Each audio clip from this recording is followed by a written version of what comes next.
The day my daughter looked me in the eyes and said, "This house is mine now." She was standing in the living room my husband and I had built 42 years earlier. Her husband stood beside her with his arms folded. My granddaughter stared at the floor, and I sat quietly in my late husband's favorite chair. Melissa believed I was too old, too lonely, and too tired to fight. She thought the house, the memories, and everything my husband and I had worked for already belonged to her. I looked at the family photographs on the mantel, then back at my daughter, and I smiled, because 6 years before he died, my husband had left behind something Melissa knew nothing about, something that would change all of our lives. Before I tell you what happened, I'd love to hear from you. If this story touches your heart, please like and subscribe so we can spend more evenings together. And please leave a comment telling me what you would have done if your own child had looked at you and said those words. Also tell me where you're watching from and what time it is where you are right now. Sometimes it helps to remember that none of us are truly alone. My name is Rachel Cole. I am 68 years old, and until 2 years ago, I thought I understood everything about my family. I thought love lasted. I thought sacrifice mattered. And I thought children remembered. I was wrong. My husband, David, and I built our house in Columbus, Ohio, in 1980. Back then, we had almost no money. David was a young attorney working long hours. I was teaching English at a public high school. The house wasn't large. 3 bedrooms, a small front porch, a white fence that David painted himself. But every piece of that house carried our fingerprints. David planted the maple tree in the front yard the year Melissa was born. He built the bookshelves in the living room. He installed the kitchen cabinets himself because we couldn't afford contractors. Every Christmas, every birthday, every argument, every celebration happened inside those walls. When David died 6 years ago, I thought the house would become too quiet. Instead, it became my companion. Every morning, I made coffee in the same kitchen. Every evening, I sat in David's old chair. Sometimes I still spoke to him. "You'd laugh at me today," I would say. Or, "I finally fixed that broken faucet." Living alone frightened me at first, but eventually, I learned to enjoy the silence. I joined the church choir. I worked in my garden. I volunteered at the local library. My neighbors checked on me. Margaret Benson lived next door. She was 72 and widowed. We drank tea together every Thursday. Life wasn't exciting, but it was peaceful. Melissa used to call every Sunday. At least she did during the first year after David died. Then the calls became shorter. Eventually, they became monthly. Sometimes she sounded distracted, sometimes annoyed. She often talked about money. One afternoon, she said, "Mom, do you realize how much your house is worth now?" I laughed. "I have no idea. It's probably worth $500,000. "That's nice," I said. She became quiet. "You could sell it and live where? Maybe a retirement community." I looked out my kitchen window. The maple tree was turning orange. David had planted it with his own hands. "I like my house," Melissa sighed. "You can't stay there forever." That sentence stayed with me. You can't stay there forever. Several weeks later, she called again. "Jason's business is struggling." Her husband had worked in real estate for years. The market had become difficult. Their expenses were high. Their daughter Emily had just started high school. They may have to sell their house, Melissa said. I felt sorry for them. Family helps family. That's what I believed. Emily still visited me several times each year. She was 14 and sweet. She loved my homemade cookies. She called me Grandma Ray. When she hugged me, I still felt needed. One Saturday, Emily spent the afternoon helping me plant flowers. She suddenly asked, "Grandma, are you lonely?" I smiled. Sometimes. Mom says old people get lonely. I laughed softly. Young people get lonely too. She thought about that. I like being here. So do I. She leaned her head against my shoulder. At that moment, I felt rich.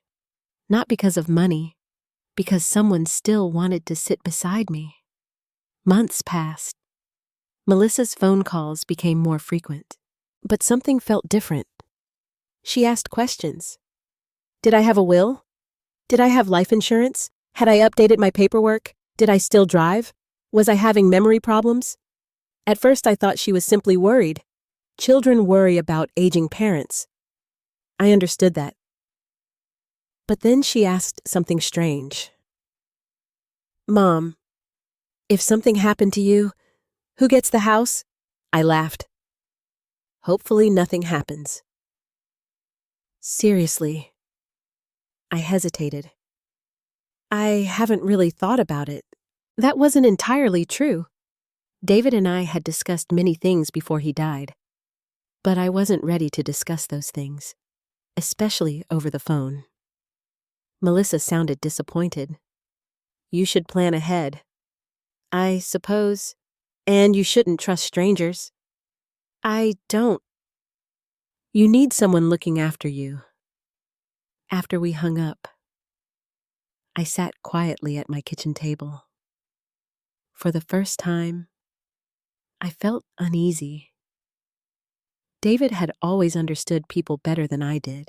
He once told me, "Rachel, listen carefully when people talk about money. It usually tells you exactly who they are." At the time, I thought he was being cynical. Now I wasn't sure. The following winter felt especially lonely. Snow covered the yard. The maple tree stood bare. I spent Christmas mostly alone. Melissa and her family came for dinner, but they left early. Jason spent half the evening checking his phone. Melissa complained about bills. Emily helped me wash dishes. Before leaving, Melissa hugged me. The hug felt quick, almost polite. As she walked toward the door, she stopped. Mom. Yes. If anything ever happened, you know I'd take care of everything. I smiled. I know. But after they drove away, I sat beside the fireplace and cried. Not because I felt abandoned, because I felt replaced. I had spent 42 years raising my daughter. I attended every school event, every soccer game, every graduation. When she divorced her first husband, I helped pay her rent. When Emily was born, I stayed for weeks. I never kept score. Parents don't, but for the first time. I wondered if Melissa saw me as her mother, or simply as an old woman living alone in a valuable house. Spring arrived. The flowers bloomed. Life appeared normal. Then one afternoon, my phone rang. Melissa was crying. Mom, we need help. My heart dropped. What happened? Jason had lost several clients. Their mortgage payments were behind. Their savings were nearly gone. They needed somewhere to stay. Just for a few months, she said. I looked around my empty house. 3 bedrooms, a quiet kitchen, a lonely dining room. Part of me felt relieved. Maybe this was our chance. Maybe being together again would heal whatever had changed between us. Of course, I said. You can stay here. Melissa started crying again. Thank you. Mom. After we hung up, I walked into David's study. His photograph sat on the bookshelf. I touched the frame. They need us again, I whispered, but I didn't notice the feeling inside my chest. A feeling that wasn't fear. Not yet. It was simply a small voice. A voice that said, "Be careful." I ignored it, because mothers often ignore the voices that try to protect them. We listen only to the voices that ask us to love. Melissa and her family arrived on a rainy Saturday morning. Jason drove a rented truck. Emily sat beside him with headphones on. Melissa climbed out first and hugged me tightly. Thank you again, Mom. I kissed her cheek. You don't have to thank me. Your family. For a moment, everything felt normal. The moving truck was full of furniture, boxes, lamps, and clothes. Much more than I expected for a temporary stay. Jason looked exhausted. He shook my hand. I appreciate this. Rachel. You're welcome. Emily ran into the house. Grandma Ray, I get the blue bedroom? I smiled. Of course. That first weekend felt good. We ate dinner together. Emily helped me bake cookies. Melissa cleaned the kitchen. Jason grilled hamburgers in the backyard. I sat at the table and watched my family laughing. For the first time in years, the house felt alive again. That night, I stood in the hallway outside David's old study. I whispered, maybe this is exactly what we needed. I believed it. The first 2 weeks passed peacefully. Melissa cooked several dinners. Jason fixed a leaking faucet. Emily walked with me every evening.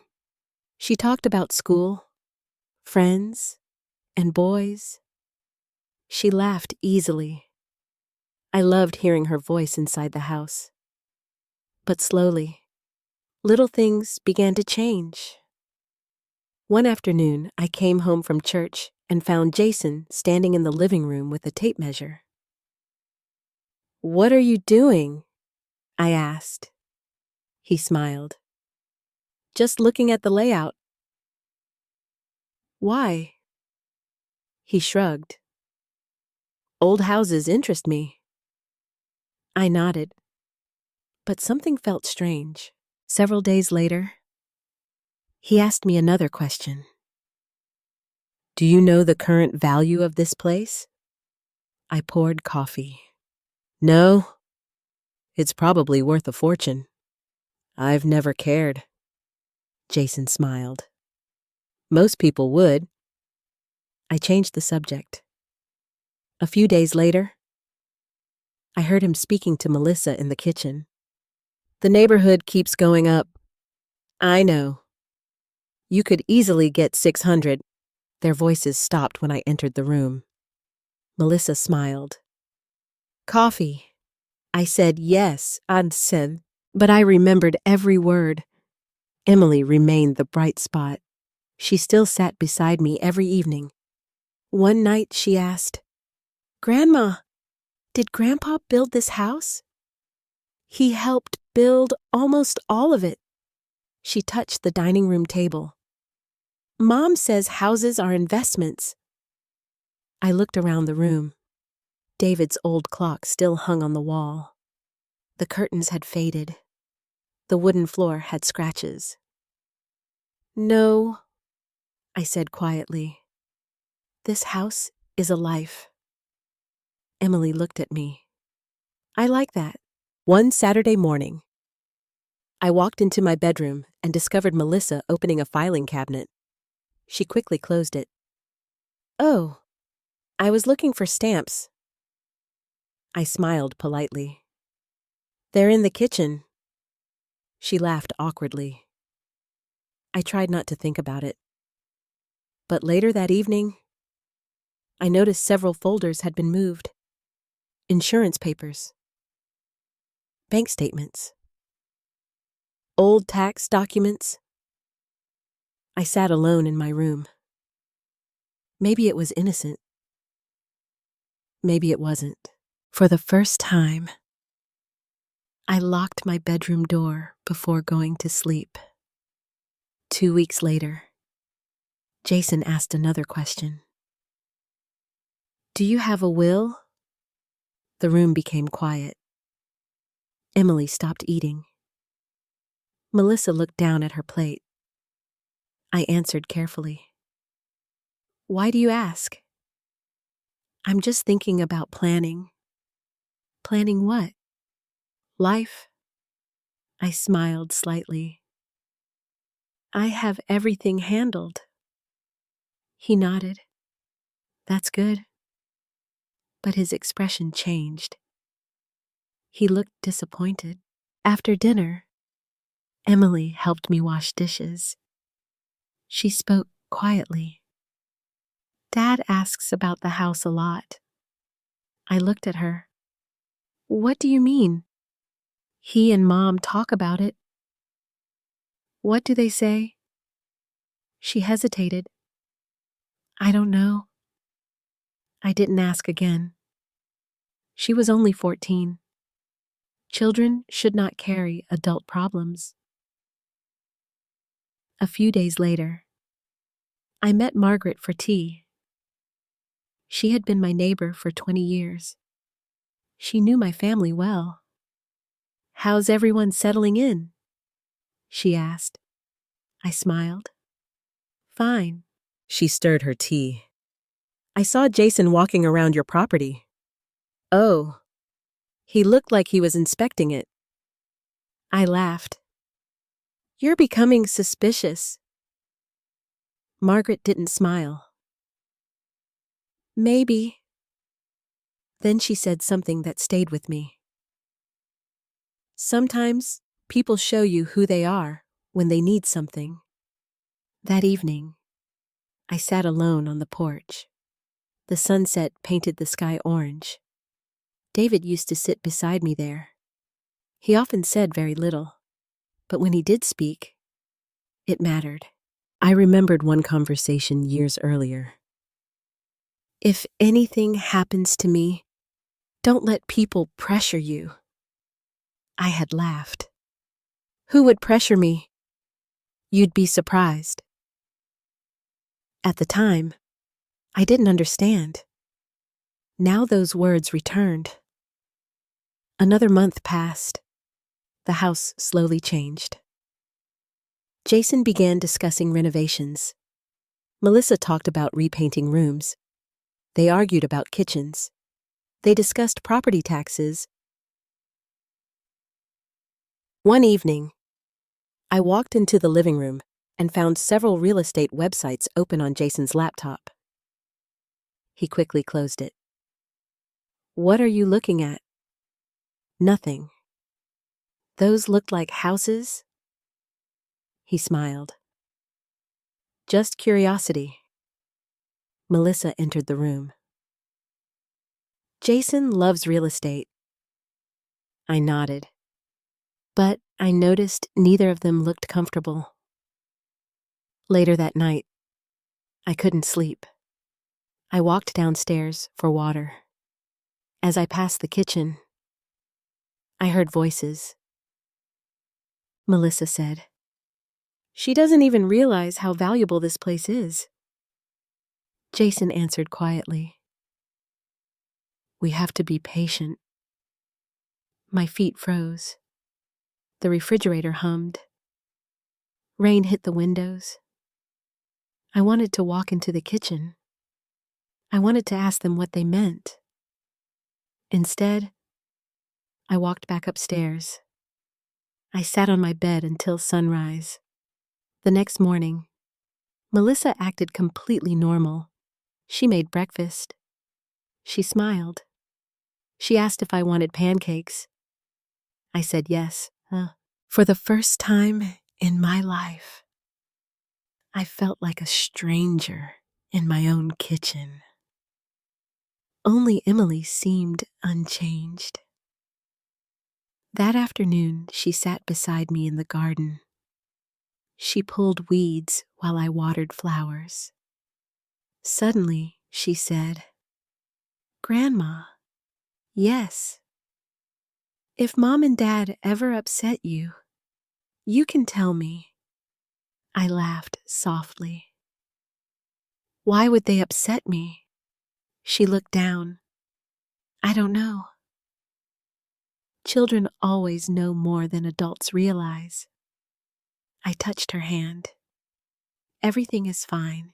But even as I said the words, I knew they weren't true. That evening, Melissa approached me. "Mom?" "Yes." Jason stood behind her. "We may need to stay longer than we expected." "How long?" She looked at Jason. "Maybe 6 months." I forced a smile. "We'll figure it out." But inside me, something shifted. The small voice that I had ignored months earlier had returned, and this time it was louder. "Be careful." Because for the first time, I began to wonder if my family had come to my house for shelter, or if they had come for something else entirely. The first thing Jason changed was the lock on the back door. I noticed it on a Tuesday morning. I had gone outside to water my flowers. When I came back, my key would not turn. I tried again. Nothing. Jason appeared behind me. "Oh, I forgot to tell you." I looked at him. "Tell me what—" I replaced the lock. "Why?" "The old one wasn't secure." I waited. He reached into his pocket and handed me a new key. "There you go." I forced a smile. "Thank you." But something inside me felt uneasy. For 42 years, nobody had changed a lock in my house without asking me. That evening, I mentioned it to Melissa. She barely looked up from her phone. "Jason is just trying to help." I would have liked to know first. "Mom, you're overthinking." Maybe I was. Old people hear that often. "You're overthinking. You're worrying too much. You're confused." I said nothing. A few days later, another change happened. I sat down to check my email. The Wi-Fi password no longer worked. Emily was upstairs doing homework. Jason was watching television. I asked, "Did the internet stop working?" Jason answered, "No." I changed the password. I stared at him. "Why?" "We had some security issues." "What is the new password?" He looked at Melissa. She gave him a strange look. He finally wrote it down. As I walked back to my room, I heard Melissa whisper, "You should have told her." Jason replied quietly, "I forgot." But I didn't believe him. The house no longer felt like mine. Little things disappeared. My magazines moved. My reading lamp vanished from the living room. The family photographs on the hallway table appeared in a box. I found them in the garage. When I asked Melissa, she said, "The house looked cluttered." Cluttered. Those photographs contained 40 years of my life. David holding baby Melissa, Emily's first birthday, our anniversary trip, my parents, his parents, people who had died, people I still loved. I carried the box back into my bedroom. That night, I cried. Not because of the photographs, because nobody had asked me. Emily noticed. She sat beside me. "Grandma." I wiped my eyes. "I'm okay." "No, you're not." I smiled. "When did you become so smart?" She shrugged. "Yeah. You've been sad lately." I looked at the photographs. "Sometimes people make changes too quickly." Emily became quiet. Then she said, "Mom keeps saying this house needs updating." I looked at her. "What does that mean?" "I don't know." She hesitated. "But Dad says if they stay here long enough, things will be different." My heart skipped. "What things?" She looked nervous. "I don't know." I touched her hand. "It's okay." But it wasn't okay. The following weekend, Melissa decided to rearrange the living room. She moved David's chair.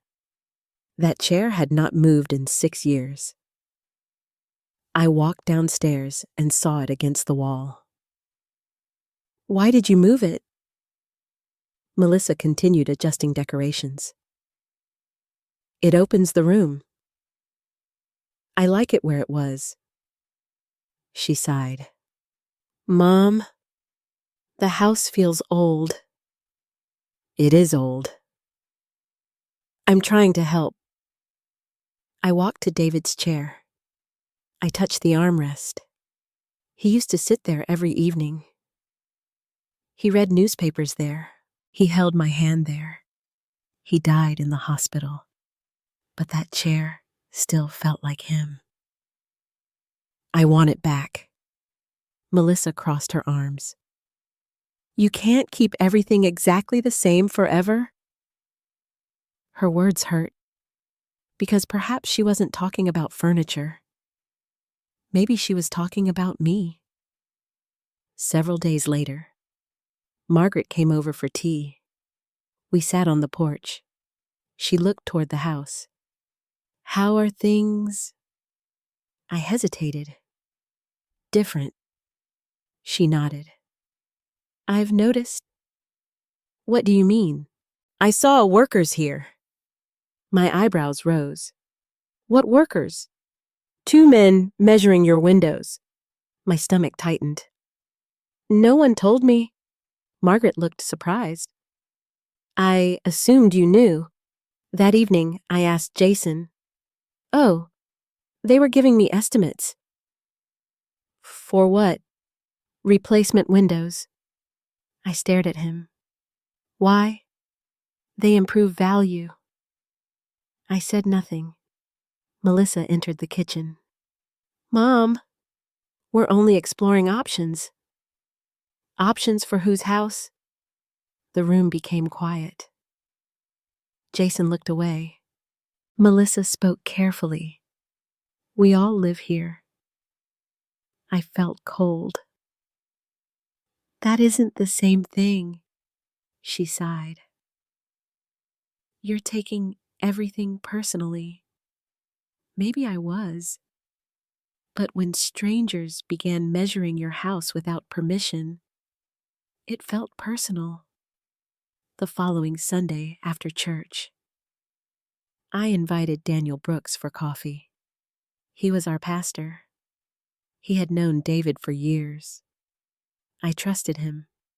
He listened quietly while I spoke. I told him about the locks, the furniture, the questions, the changes. When I finished, he asked one question. "Have you told Melissa how you feel?" I looked down. "No." "Why?" "Because I don't want conflict." He nodded slowly. "Rachel, peace and silence are not always the same thing." That sentence stayed with me. peace and silence. I had chosen silence, perhaps too often. That evening, I walked through the house alone. The kitchen looked different. The living room looked different. Even the smell felt different. Melissa had bought new candles, new blankets, new decorations, small changes. But together they made me feel invisible. I stopped outside David's old study. The door was open. Jason stood inside. He was looking through bookshelves. "What are you doing?" He jumped slightly. "Oh." He smiled. "Just looking around." This was David's office. "I know." He picked up one of David's law books. "He dealt with real estate. Sometimes." Jason nodded. "Interesting." He placed the book back. I watched him leave. Then I entered the room. Several drawers had been opened. The desk had been moved. I sat down in David's chair. For the first time, fear entered my heart. Not fear of losing the house. Fear of losing my place inside it. That night, I couldn't sleep. At midnight, I walked downstairs for water. As I passed the kitchen, I heard Melissa speaking. Her voice was low. "She's becoming difficult," Jason answered. "She's scared. She'll adjust. And if she doesn't," there was silence. Then Jason spoke. "We need more time." I stood in the darkness. My own daughter was discussing me as if I weren't in the house, as if I were a problem, as if I were temporary. The next morning, I opened my front door. Margaret was outside watering flowers. She looked at me. "You don't look well." I smiled weakly. "I'm tired." She studied my face. Then she said quietly, "Rachel, don't let anyone make you feel like a guest in your own home." I looked back at the house, at the windows, at the porch, at the maple tree David planted. For the first time, I realized something terrible. My family had not simply moved in. Little by little, room by room, decision by decision, they were taking over. And I had been standing there, smiling politely, while my own life slowly disappeared around me. The dinner happened in early October. The weather had turned cold. Leaves covered the front yard, and the maple tree David planted had begun changing colors. Melissa told me several days earlier, "We're having guests Saturday night." I looked up from my book. "What kind of guests?" "Just friends." "How many?" "Maybe 6?" I smiled.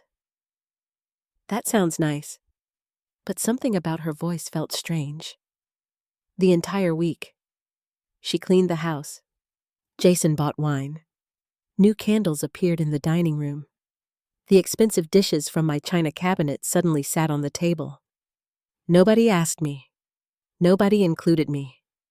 I simply watched. On Saturday afternoon, Emily entered my room. She sat beside me on the bed. "Grandma." "Yes." "Mom is nervous." "About what?" "I don't know." She lowered her voice. "They've been arguing. About money." She nodded. I sighed. Money seemed to live in every room of the house now. That evening, 6 people arrived. 2 couples from Melissa's church. 1 man Jason had worked with. A neighbor from their old subdivision. Everyone was polite. Everyone smiled. The women complimented the house. 1 man said, "This neighborhood is beautiful." Jason answered immediately, "The property values have doubled." I noticed. He always noticed. Dinner began pleasantly. I cooked roast chicken. Emily made mashed potatoes.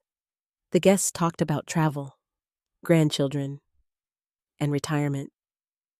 For a little while, I almost enjoyed myself. Then the conversation changed. 1 woman asked me, "Rachel, do you still live alone?" Before I could answer, Melissa spoke. "Not anymore." Everyone laughed. Another guest said, "It must be nice having family nearby." Melissa raised her wine glass. "It definitely helps." Jason smiled. "Rachel doesn't need to worry about anything anymore." I looked at him. "What do you mean?" "Oh, we're here now." The table became quiet. I smiled politely. I wasn't worried. Jason took another drink. "Well, as people get older, things become harder." Melissa nodded. "That's true." One of the women looked uncomfortable. She changed the subject, but Jason returned to it. "My parents moved into a retirement community." I continued eating. He looked at me. "They loved it." I placed my fork down. "I'm happy for them." Melissa finally spoke. "Mom, have you ever considered it?" The room became silent. I felt every eye turn toward me. Considered what? A senior community. I forced a smile. "I like my house." Jason laughed softly. "Everyone says that at first." My chest tightened. Emily looked down at her plate. 1 guest said carefully, "Rachel seems very active." Melissa sighed. "She is, but she shouldn't have to manage such a large property." I stared at my daughter, my own daughter, the woman I had carried, the little girl whose nightmares I once chased away. Now she spoke about me as if I were not sitting there. One of the guests asked an innocent question. "So who owns the house?" Melissa smiled. "Well, eventually me." A few people laughed politely, but I did not. Neither did Emily. Jason raised his glass.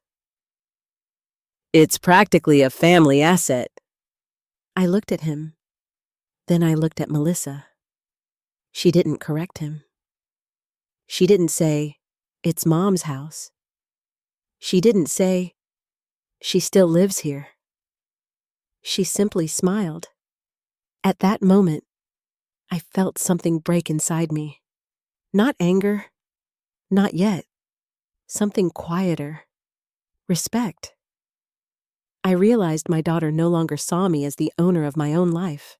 After dinner, everyone moved into the living room. I remained in the kitchen. Emily entered quietly. "Grandma?" I turned. She was crying. "What happened?" She wiped her eyes. "I don't like when they talk about you like that." I pulled her into my arms. "It's okay." "No, it isn't." Her voice shook. "Dad said the same thing yesterday." "What thing?" She hesitated. "He said eventually everything would belong to Mom." The room became still. The dishwasher hummed. Water ran softly from the faucet. I looked at my granddaughter. "Did he say that?" She nodded. "I wasn't supposed to hear." I kissed her forehead. Thank you for telling me. She looked frightened. Please don't tell Mom. I won't. Later that evening, after the guests left, I stayed behind to clean the kitchen. Melissa entered. You don't have to do that. I continued washing dishes. I don't mind. She leaned against the counter. You seemed upset. I looked at her. Was I supposed to enjoy tonight? She crossed her arms. Mom, people were just talking. You discussed putting me in a retirement community. We were discussing the future. My future.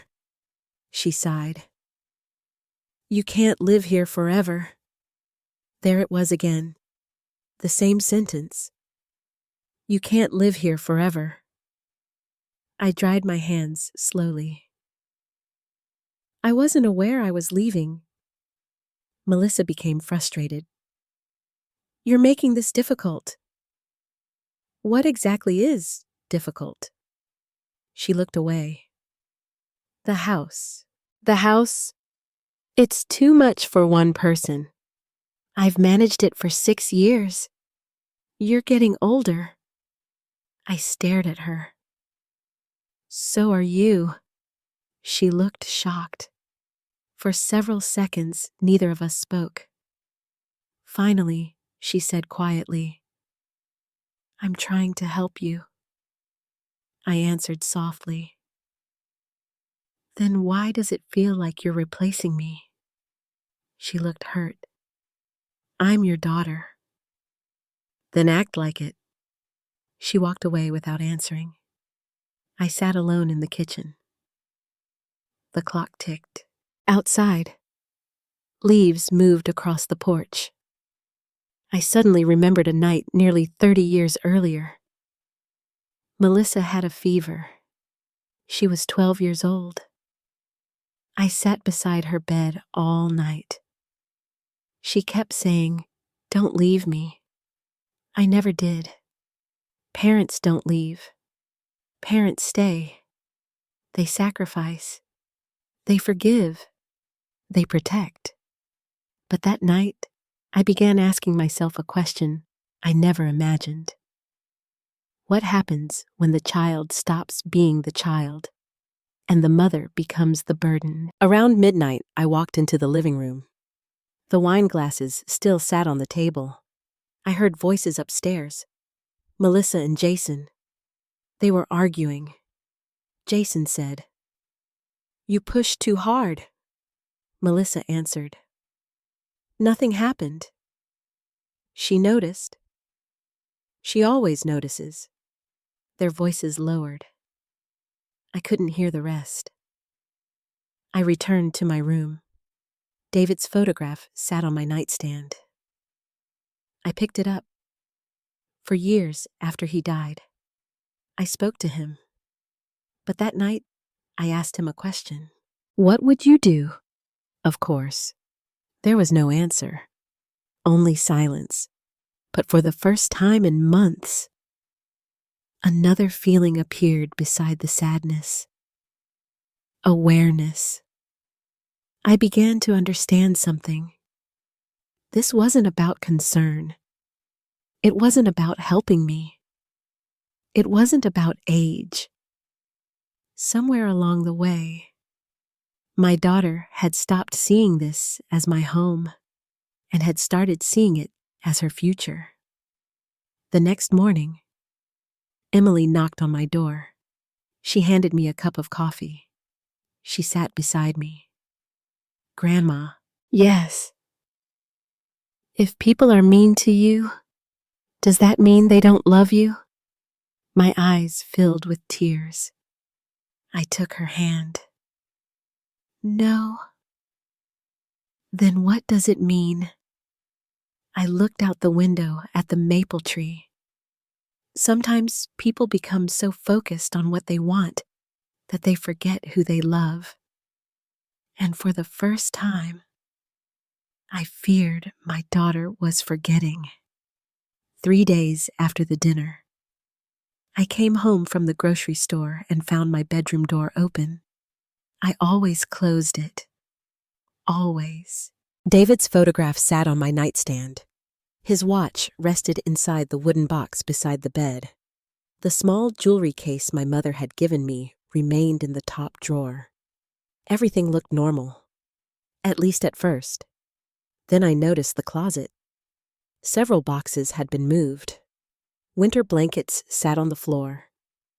2 suitcases stood against the wall. I frowned. I walked downstairs. Melissa was sitting at the kitchen table. "Did someone go into my room?" She looked up. "Oh, yes." I waited. We needed some storage space. I stared at her. "You put your things in my bedroom. It's only temporary. My room isn't storage." She sighed. "Mom, we're running out of space." I looked around the house. 3 bedrooms, a basement, a garage. Yet somehow, my bedroom had become available. "Please remove them." Her expression changed. "You don't use half that closet." I felt my chest tighten. "It's still my closet." Jason walked into the kitchen. "What's going on?" Melissa answered. "She's upset about the boxes." Jason looked annoyed. "We'll move them." His tone sounded less like respect and more like irritation. I returned upstairs, but something had changed. For months, I had convinced myself that these were small misunderstandings, different opinions, generational differences. Now I wasn't so sure. That evening, Emily knocked softly on my door. She sat beside me. "Mom's angry." "Why?" "She says you don't trust them." I looked at my granddaughter. "Do you think I should?" Emily didn't answer. Sometimes silence tells the truth. The following Saturday, I attended a church luncheon. I spent 3 hours away from the house. When I returned, several things had changed. My sewing basket had disappeared. The old lamp beside David's chair was gone. And David's chair itself had moved again. This time, it sat against the wall near the staircase. A large leather recliner stood in its place. Jason's chair. I stood in the living room. My hands began shaking. Melissa walked downstairs. "Oh, you're home." I pointed. "Where is David's chair?" She looked uncomfortable. "We moved it." "I can see that." The old chair hurt Jason's back. I walked toward it. The chair looked small against the wall, almost abandoned. "This was David's chair." Melissa crossed her arms. "Dad isn't here anymore." The words hit me harder than I expected. For a moment, I couldn't breathe. I looked at my daughter, the little girl who once slept between us during thunderstorms. The teenager who cried when David missed her graduation because of a trial. The woman who had sobbed at her father's funeral. Now she stood in my living room telling me that my husband no longer mattered. I spoke quietly. "Put it back." She looked away. "We like it this way." "We?" "Not me. Not our family. We, Melissa and Jason." I walked upstairs. For the first time in my life, I felt afraid to speak in my own house. 2 days later, I discovered something worse. I opened my dresser. Several documents were missing. Property tax papers, insurance records, old mortgage information. My hands became cold. I searched everywhere. Nothing. At dinner, I asked calmly, "Has anyone seen some papers from my dresser?" Jason looked up. "What papers?" "House documents." Melissa stopped eating. "What kind?" "Old records." Jason drank his water. "Why would we know?" I watched both of them. Neither looked comfortable. Emily looked frightened. "No reason," I said. That night, after everyone went upstairs, I walked into the kitchen. Emily sat alone doing homework. She looked at me. "Grandma." "Yes." She lowered her voice. "Dad was looking through papers last week." My stomach tightened. "What papers?" "I don't know." "Where?" "Your room." She looked guilty. "I thought you knew." I sat beside her. "No, sweetheart." Her eyes filled with tears. "I'm sorry." I hugged her. "You did nothing wrong." But now I understood. They had been looking, searching, for what I didn't know. Yet, the following Friday changed everything. Rain fell all afternoon. The sky remained dark. Emily stayed late at school. Jason had gone somewhere. Melissa was in the living room. I walked downstairs and discovered several boxes sitting near the staircase. My boxes, family photographs, old books, David's records. I looked at Melissa. "What is this?" She looked nervous. "We're reorganizing. My things. The downstairs is crowded." I looked around. The downstairs wasn't crowded. Not at all. Then I noticed something. My sewing machine had been moved. The small table beside my chair had disappeared. Even my favorite blanket was gone. I suddenly understood. They were removing me, one object at a time, one room at a time, until eventually there would be no evidence that I had ever lived there. I said quietly, "Stop moving my things." Melissa stood. "Mom." "No." She stared at me. For the first time in months, I interrupted her. "This is my house." The room became silent. Rain hit the windows. Melissa's face changed. Something hard appeared in her eyes. Something I had never seen before. She crossed her arms. "You keep saying that." "Because it's true." She laughed softly. A cold laugh. Then she spoke the words that changed everything. "This house is mine now." Time stopped. The clock on the wall ticked. Rain continued falling. I looked at my daughter. She continued speaking. "You know, eventually it comes to me." I said nothing. She took a step forward. "We live here." Jason walked into the room. He heard the conversation. He didn't stop her. Melissa pointed around the house. "We take care of it." She pointed toward me. "You can't handle this place forever." I felt strangely calm. "Is that what you believe?" She nodded. "Yes." Jason finally spoke. "We're only being realistic." I looked at both of them. Then I noticed something sitting on the dining table. Several papers. Jason picked them up. "We've been discussing options." I looked at the documents. Legal forms. Transfer documents. Property paperwork. my heart should have broken. Instead, something unexpected happened. I remembered David.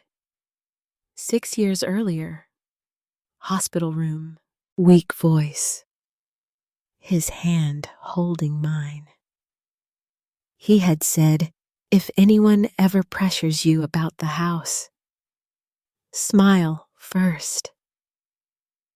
At the time, I didn't understand.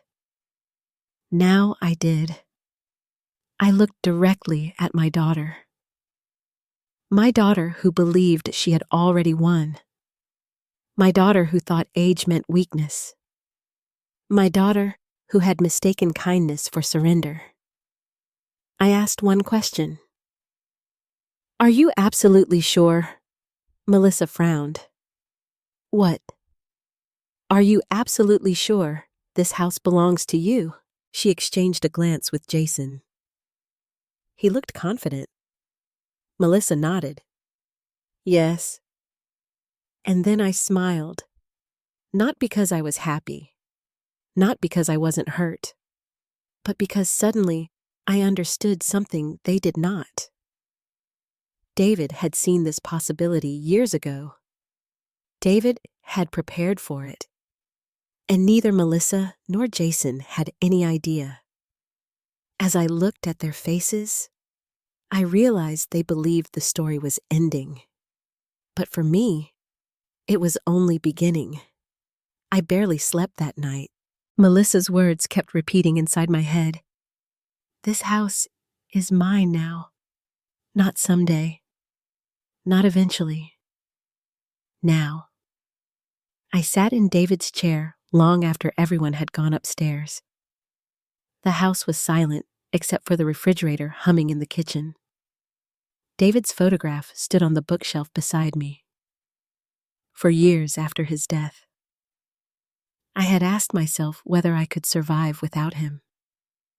Now I found myself asking something different. Had he known this might happen? At 7 the next morning, I made coffee before anyone else woke up. The sky outside was gray. Leaves covered the yard. For the first time in months, I felt strangely calm. Not because I wasn't hurt, because I remembered something. 6 months before David died, he had insisted we meet his old law partner, Thomas Reed. I remembered sitting in the attorney's office. David looked weak. Cancer had already taken most of his strength.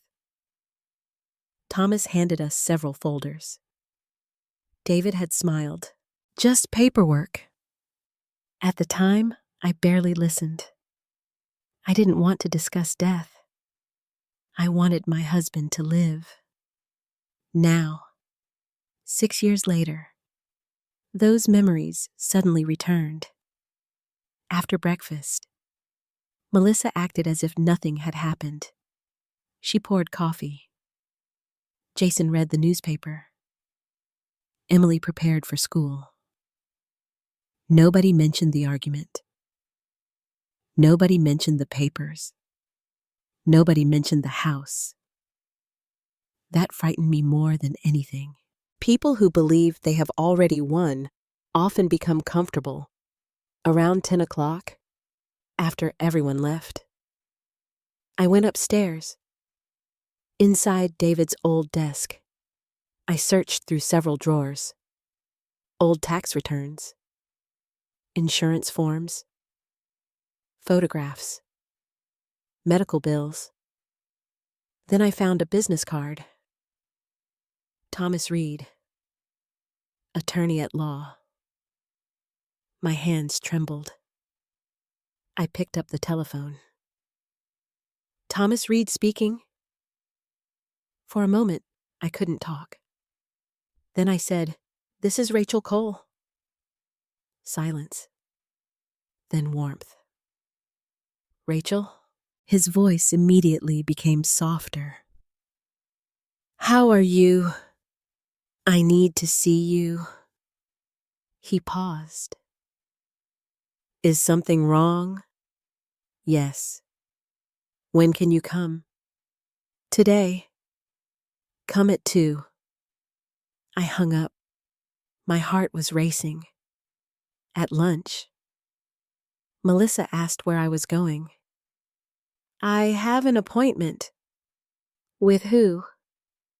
A friend. She seemed curious. What kind of friend? An old one. Jason looked up. Need a ride? No. For the first time in months, I lied. Because suddenly I felt that I needed something private, something that belonged only to me. Thomas's office had barely changed. The same wooden shelves, the same clock, the same smell of old books. He stood when I entered. His hair had turned completely white. He hugged me. It's good to see you. I sat down. He studied my face. You look worried. I nodded. Then I told him everything. The locks, the missing papers, the questions, the dinner, the statement. This house is mine now. Thomas listened without interrupting. When I finished, he folded his hands. Did they show you any documents? I hesitated. Jason had some papers. What papers? I'm not sure. Did you sign anything? No. Have you signed anything in recent years? I thought carefully. No. He nodded. Then he opened a file cabinet. Several minutes later, he returned carrying a large folder. He placed it on the desk. I recognized David's handwriting. My eyes filled with tears. Thomas spoke gently. Your husband prepared for many possibilities. What does that mean? He looked directly at me. David worried about you. I stared at the folder. He knew you trusted people. That made me smile through tears. I do. He worried someone might pressure you. I remembered the hospital room. Smile first. Suddenly my hands became cold. Thomas continued. Rachel, I can't discuss everything yet until I review your current situation. But I can tell you this. He leaned forward. You should not sign anything. I won't. You should collect every document they have shown you. I nodded. And if they pressure you again, call me immediately. I looked at him. Is the house safe? He was quiet. I believe so. Believe. Not know. I swallowed hard. What did David do? Thomas smiled slightly. David was a very careful man. That was all he said. When I returned home, Jason's car sat in the driveway, inside the kitchen. Melissa and Jason were arguing. They stopped when I entered. Melissa forced a smile. How was your appointment? Fine. Who did you see? A friend. Jason looked at me carefully. I could almost hear him thinking. That evening, I noticed something else. A stack of papers sat on the dining room table. When Jason left the room, I looked quickly. Property transfer forms, real estate documents. Several pages contained highlighted sections. My heart pounded. I heard footsteps. Jason returned. He quickly gathered the papers. Just work stuff. I looked at him. I thought you weren't working. His face changed. For several seconds, neither of us spoke. Later that night, Emily knocked on my bedroom door. She entered quietly. Grandma. Yes. She looked nervous. I heard Dad talking. What did he say? He said things will be easier once everything is settled. I frowned. What things? She shook her head. I don't know. Then she added, he said you're stubborn. I smiled sadly. Maybe I am. Emily sat beside me. Are you mad at Mom? I looked at my granddaughter, the child caught between everyone. No. Are you hurt? That question was harder. Yes. She lowered her eyes. I don't like fighting. I touched her hand. Neither do I. After she left, I opened David's desk drawer. Inside sat his watch, his reading glasses, his wedding band, and an envelope. I had seen it before, but I had never opened it. Written across the front were 4 words. For Rachel, if necessary. My breathing stopped. Slowly, I opened it. Inside was a handwritten note. Rachel, if you are reading this, someone may be asking you to doubt yourself. Please don't. You are stronger than you believe. Trust Thomas, and remember that kindness and surrender are not the same thing. I sat there for a long time. Tears fell onto the paper. David had known me perfectly. He knew I would try to keep peace. He knew I would avoid conflict. He knew I would sacrifice myself. And perhaps he knew something else. Perhaps he had seen possibilities I refused to see. The next morning, Margaret came over with muffins. We sat on the porch.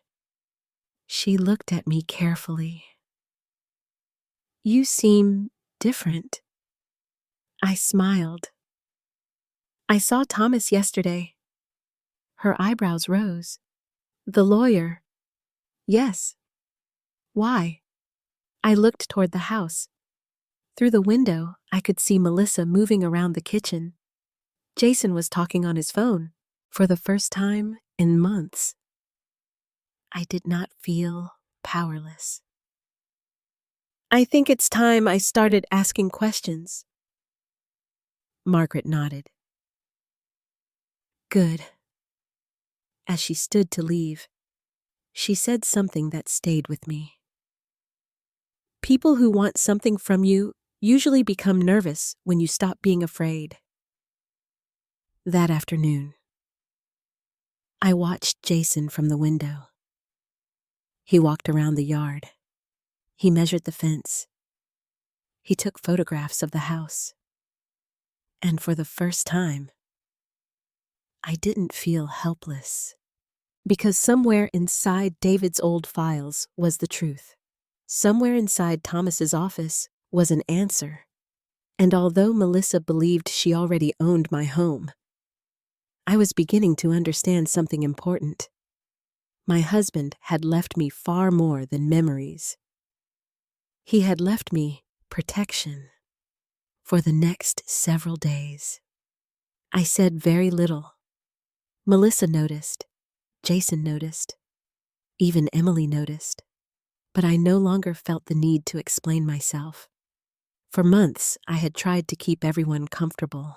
I had swallowed my feelings. I had ignored my instincts. Now, something had changed. I was listening. On Monday morning, I found Jason standing near the front window with his phone. He was taking photographs of the house again. The porch, the driveway, the backyard. He quickly lowered the phone when he saw me. Beautiful morning? I nodded. It is. Neither of us mentioned the photographs. Later that afternoon, Thomas called. I've reviewed some of David's documents. I sat down. And I'd rather discuss them in person. My heart raced. Is something wrong? No. He paused. But Rachel, I want you to stay calm. That answer did not calm me. He continued. I also want you to collect any paperwork Jason has shown you. I'll try. And if possible, make copies. After we hung up, I sat quietly in David's study. His note remained inside my desk drawer. Trust Thomas. For the first time in weeks, I felt that I wasn't alone. The following evening, Margaret knocked on my door. She looked unusually serious. Can we talk? We sat in the kitchen. Melissa and Jason had gone shopping. Emily was upstairs. Margaret wrapped her hands around her coffee cup. I've been debating whether to tell you something. My stomach tightened. What is it? She hesitated. About 2 weeks ago, I saw Melissa and Jason outside. I listened carefully. They were arguing. About what? I couldn't hear everything. She looked uncomfortable. But I heard Jason say, once she signs, everything changes. The room became silent. I felt cold. Are you sure? She nodded. I didn't want to interfere. When did this happen? After church. I remembered that Sunday. I had gone inside to answer a phone call. Melissa and Jason had remained outside. At the time, I thought nothing of it. Now every memory felt different. Margaret continued. I also saw them carrying papers. What kind of papers? I don't know. I stared at the table. My hands trembled slightly. Margaret reached across and touched my hand. Rachel, something doesn't feel right. I nodded. I know. After she left, I sat alone in the kitchen. The clock ticked. Outside, the wind moved through the maple tree. For the first time, I considered a painful possibility. What if Melissa had not moved in because she needed help? What if she moved in because she wanted control? That night, Emily came into my room. She closed the door. Her eyes looked worried. Grandma, what's wrong? She sat beside me. I heard Mom and Dad fighting. What happened? Dad said you should already have signed. I felt my heart stop. Signed what? She shook her head. I don't know. She began crying. I hate this. I hugged her. She buried her face against my shoulder. I want things to go back. So do I. After several minutes, she spoke again. Grandma. Yes. I heard Dad say the house could be sold. I looked at her. When, last week, my breathing became slow. Did Mom say anything? Emily nodded. She said you would eventually understand. Eventually. Everything was always eventually. Eventually, the house would belong to Melissa. Eventually, I would leave. Eventually, I would understand. Nobody ever asked what I wanted. The next morning, I went into the garage. Several storage boxes stood near the wall. One box had been left open. Inside, I found copies of my property tax statements insurance records, home value estimates. My hands began shaking. Why would those papers be here? I heard footsteps. Jason entered. He immediately saw the box. For a moment, neither of us spoke. "What are these doing here?" I asked. He walked toward me. "I was organizing my documents." They were scattered. I stared at him. "I didn't ask you to organize them." His face hardened. "I'm trying to help." I closed the box. "I don't need help with my papers." He crossed his arms. "Rachel, you don't have to make everything difficult." That sentence again. Difficult. Old people become difficult. Old people become confused. Old people become problems. I looked directly at him. "What exactly am I making difficult?" He opened his mouth, then closed it. For the first time, he walked away. That evening, I drove to Thomas's office. He closed the door behind me. The large folder sat on his desk. David's name appears on the cover. Thomas looked serious. "I want to ask you one question." "Okay." "Has anyone pressured you to sign anything?" "No." "Have they suggested transferring ownership?" "Not directly." He nodded. Then he opened the file. Inside were legal documents, trust documents, property agreements. Several pages contained David's signature. I stared at them. "What is this?" Thomas smiled slightly. "Your husband was very thorough." I looked up. "Can they take my house?" He answered immediately. "No." Tears filled my eyes. "No. No." I covered my mouth. For months, I had been afraid. Afraid of conflict. Afraid of losing my family. Afraid of losing my home. Thomas continued. "David placed protections in place years ago." "Why?" He looked at me kindly. "Because he knew you." I laughed through tears. "Everyone says that." "Because it's true." He leaned forward. "Rachel, I believe Jason misunderstood several documents." "Hell, what does that mean?" "I believe he thinks ownership can be transferred much more easily than it actually can." I sat quietly. "So they don't know." "I don't believe they do." I thought about Melissa, her confidence, her certainty. This house is mine now. Thomas continued. "Don't tell them anything yet." "Why?" "Because people reveal themselves when they believe they've already won." I remembered Margaret's words. I remembered David's note. I remembered Emily crying.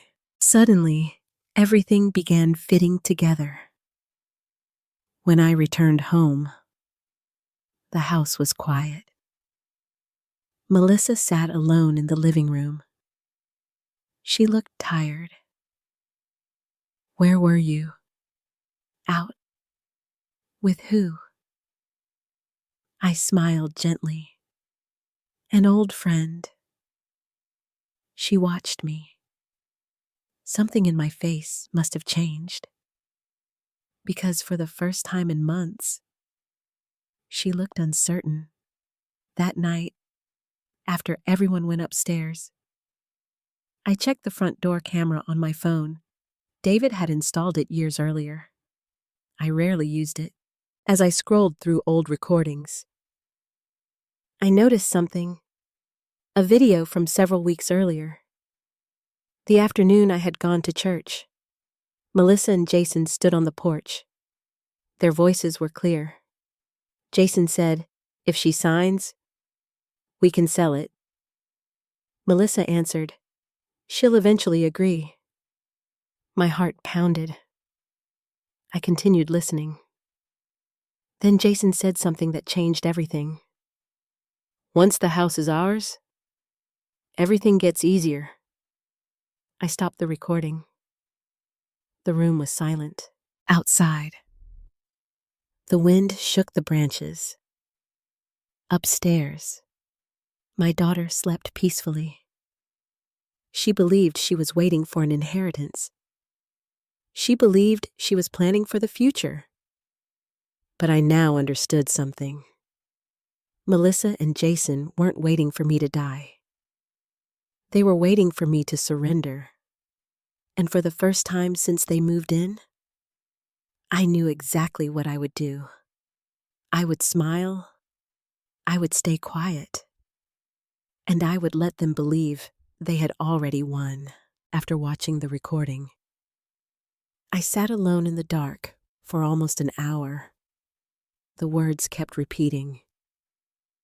Once the house is ours. Not if. Not someday. Ours. For months, I had blamed myself. Perhaps I was too sensitive. Perhaps I was lonely. Perhaps I was imagining things. But the recording changed everything. The next morning, I woke up feeling different. I wasn't angry. I wasn't even afraid. I simply understood. And understanding can be more powerful than anger. At breakfast, Melissa smiled. "You look better today." "I slept well." Jason glanced at me over his coffee. "That's good." Emily studied my face carefully. She seemed surprised. For the first time in weeks. I wasn't nervous. I wasn't defensive. I simply observed. After everyone left the kitchen, I took David's note from my drawer. Kindness and surrender are not the same thing. For 6 years after David died, I had tried to be kind. Now I realized that kindness without boundaries becomes permission. And I had given them too much permission. That afternoon, I called Thomas. "I found something." "What?" "A recording." He became quiet. "What kind?" I explained the front door camera, the conversation, the house, the plans. Thomas listened carefully. "Save every file." "I already did." "Make copies." "I will." Then he asked, "How are they behaving?" I looked toward the living room. Jason was measuring the windows again. Melissa was flipping through decorating magazines. "They think they've already won." Thomas was silent for a moment. "Good." I frowned. "Good. People reveal the truth when they stop pretending." I understood. That evening, Melissa announced that she wanted to repaint the dining room. I smiled. "What color?" She seemed surprised. "Gray." "That's nice." Jason looked at her. Melissa looked at him. Neither expected my answer. 2 weeks earlier, I would have argued. I would have defended every wall, every chair, every photograph. Now I simply watched because I wanted them comfortable. Comfortable people become careless. The following Saturday, Jason invited a man to the house, a man carrying a clipboard. I opened the front door. Jason looked surprised. "Rachel." "Good morning." The man smiled. "I'm Greg." "Nice to meet you." Jason spoke quickly. "He's helping me with some estimates." "Estimates. Repairs." I nodded. Interesting. I walked away. An hour later, I found the man measuring the kitchen, the dining room, the basement. Not repairs. Valuation. He was estimating value. I said nothing. That night, I wrote everything down. Dates, names, conversations. David used to keep detailed notes. Perhaps I had learned something from him. Sunday morning, Daniel Brooks stopped by. We sat on the porch. The weather had become colder. Leaves covered the lawn. He looked at me carefully. You seem calmer. I am. What changed? I smiled. The truth. He nodded. Truth usually brings one of two things. What? Freedom or pain. Sometimes both. He laughed softly. I told him part of the story.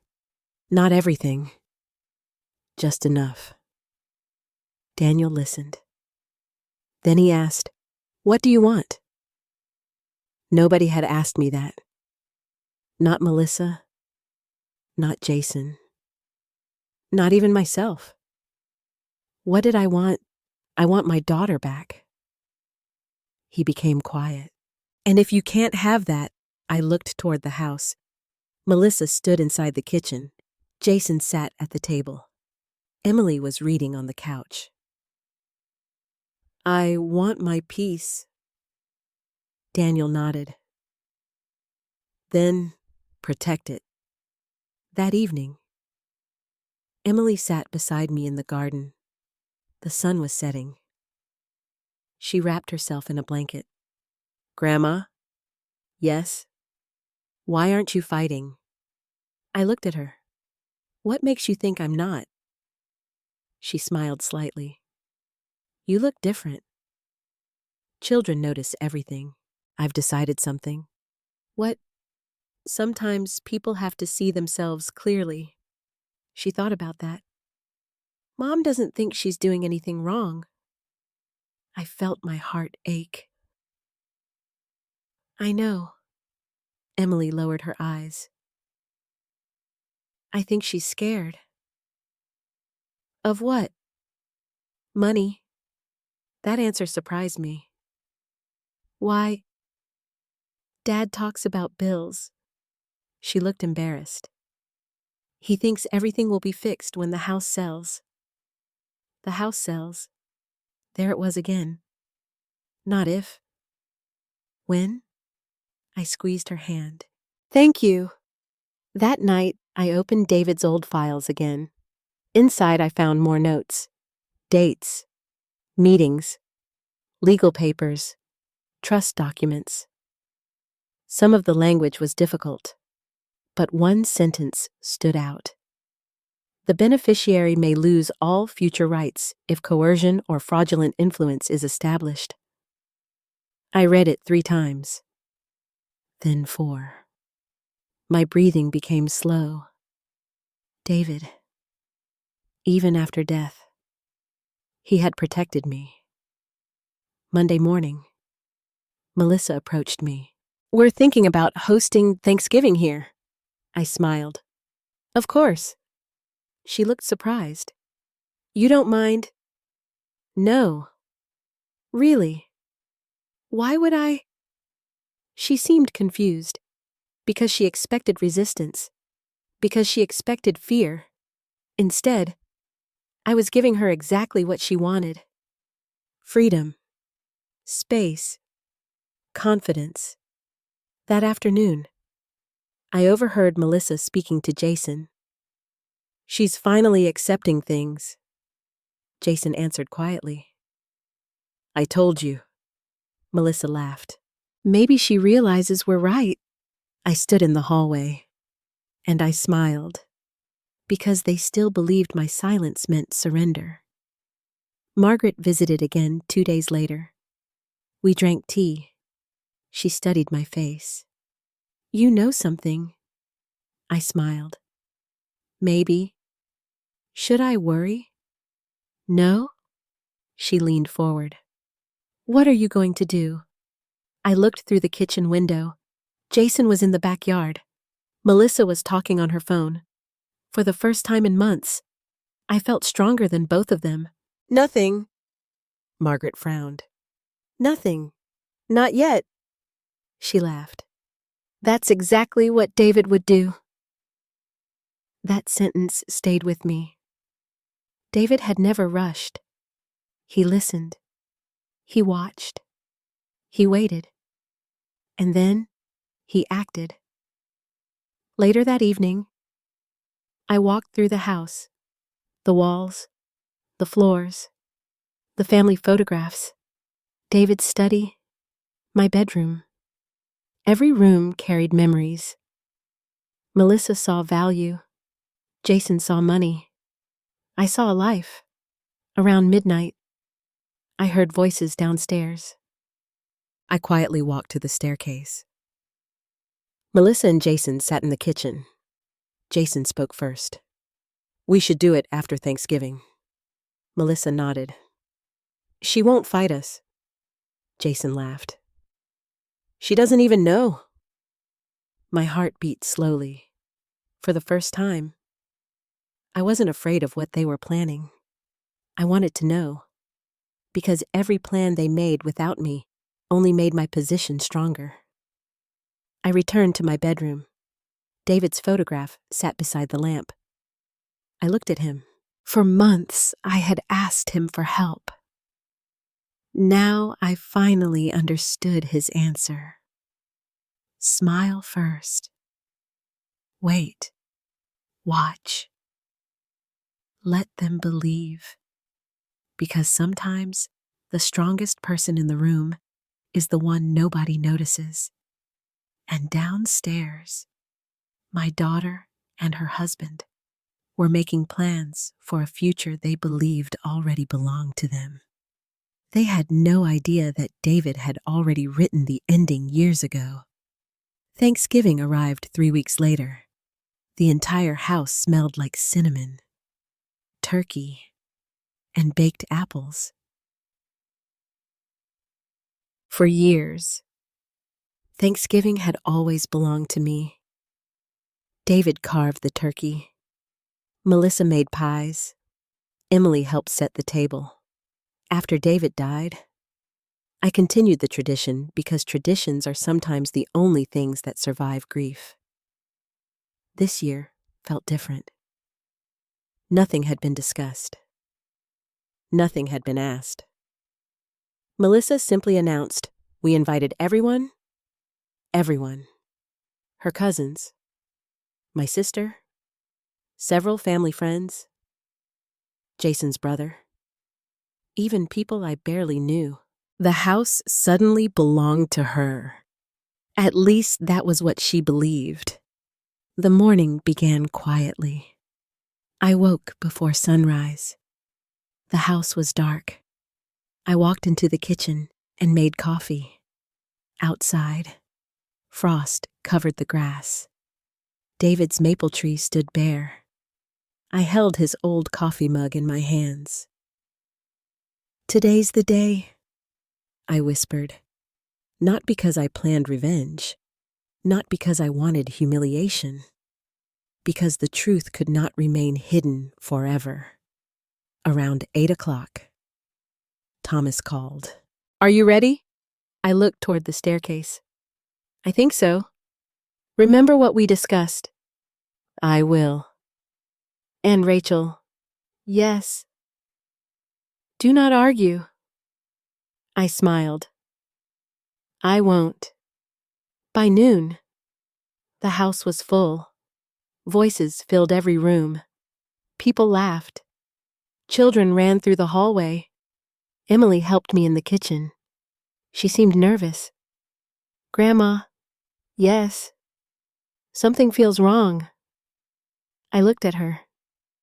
What makes you say that? Mom and Dad keep whispering.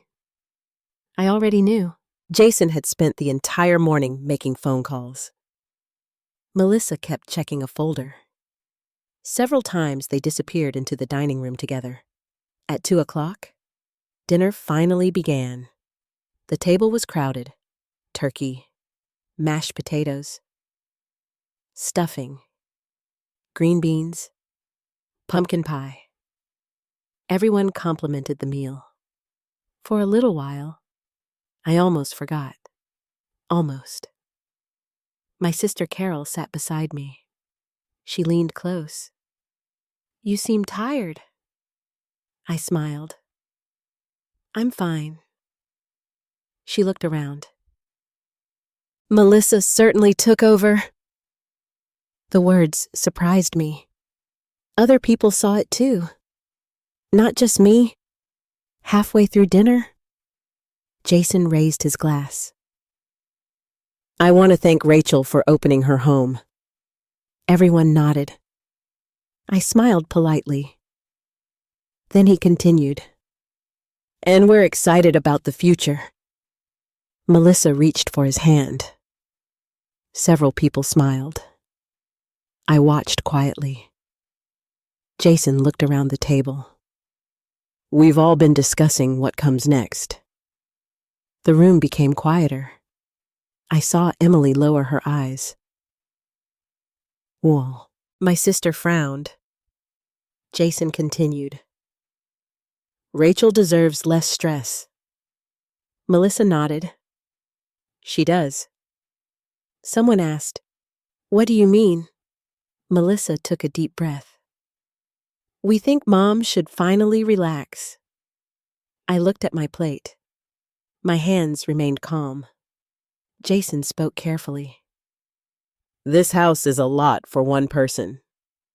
My cousin Robert asked, "So what's the plan?" Melissa looked at me. For a brief moment, I saw hesitation.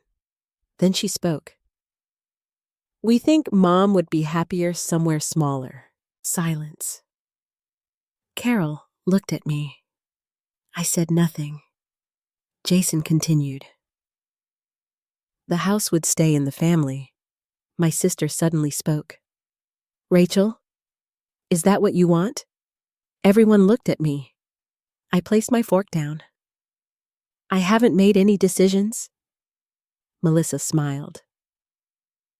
"We've talked about it." I looked at my daughter. "No, you talked about it." The room became uncomfortable. Jason cleared his throat. "We're simply trying to help." My cousin Robert looked confused. "Who owns the house now?" Nobody answered immediately. Melissa finally spoke. "My mother does," Jason quickly added. "But eventually," I interrupted him. "Eventually is not today." The room became silent. Emily looked relieved. Melissa's face became red. "Mom, we're trying to make things easier." "For who?" She stared at me. "For everyone." I nodded slowly. Then I stood up. For months, I had imagined this moment. I thought I would cry. I thought I would be angry. Instead, I felt calm. I walked into David's study. Inside the desk sat a large envelope. Thomas had prepared it. I carried it back into the dining room. Everyone watched. Melissa looked nervous. Jason looked confused. I placed the envelope on the table. "What is that?" Melissa asked. I looked at her. "Something your father prepared?" Jason shifted in his chair. "What do you mean?" I looked toward the front window. Right on time, a car pulled into the driveway. Emily saw it first. "Someone's here." The doorbell rang. The entire room became quiet. I walked toward the door. When I opened it, Thomas Reed stood outside. Gray suit, black briefcase. The same calm expression. Jason's face immediately changed. Melissa looked pale. Thomas smiled gently. Happy Thanksgiving. Rachel, thank you for coming. He entered the house. Several family members recognized him. David had known him for decades. Thomas placed his briefcase on the dining room table. Jason stood. What is this? Thomas looked at him. My name is Thomas Reed. Nobody spoke. Melissa looked frightened. I had not seen fear in her eyes for months. Thomas continued. I was David Cole's attorney. Jason slowly sat down. Emily stared at me. My sister looked confused. Thomas opened his briefcase. Several documents appeared. Official papers, legal folders, David's signature. My hands trembled slightly. Not from fear, from grief. Because suddenly, David felt close again. Melissa finally spoke. Mom. I looked at her. She seemed younger, smaller, confused. What is all this? I answered softly. The truth. The room became silent. Outside, cold wind moved through the trees. Inside, nobody touched their food. Nobody spoke. Thomas adjusted his glasses. He looked around the table. Then he said, Before anyone makes future plans concerning this property, there are several things everyone needs to understand. Jason swallowed. Melissa looked at me. For the first time in months, she appeared uncertain. And I realized something. The confident woman who had declared that the house belonged to her had disappeared. Because confidence built on assumptions is very fragile. David had known that.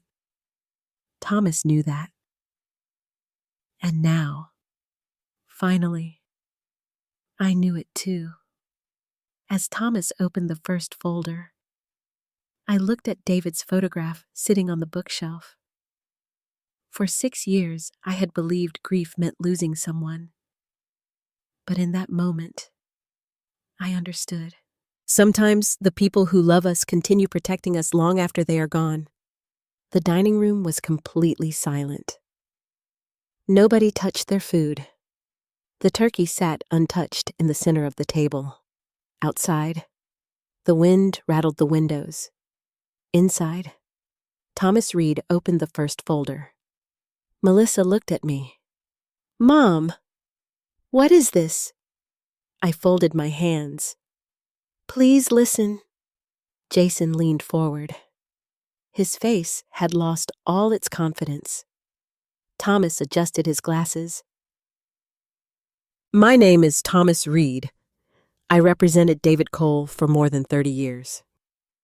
Several family members nodded. Everyone in the room knew David. He had been respected, trusted, careful. Thomas continued. Several years before David passed away, he created legal protections concerning the family home. Jason immediately interrupted. What protections? Thomas looked directly at him. The house was placed into a trust. The room became still. Melissa frowned. What does that mean? Thomas opened another document. It means the property cannot be transferred, sold, or reassigned without specific legal conditions being met. Jason's face changed. What conditions? Thomas remained calm. Rachel Cole retains full lifetime rights to the property. I saw my sister Carol quietly smile. Emily looked at me. Melissa stared at the papers. I don't understand, Thomas continued. Rachel cannot be forced to move. Nobody spoke. Rachel cannot be pressured to transfer ownership. Jason swallowed. The property cannot be sold without her consent. The room felt smaller. I looked at David's photograph across the room. For 6 years, I had mourned him. Now I realized he had been protecting me the entire time. Melissa finally spoke. Mom, why didn't you tell me? I answered honestly.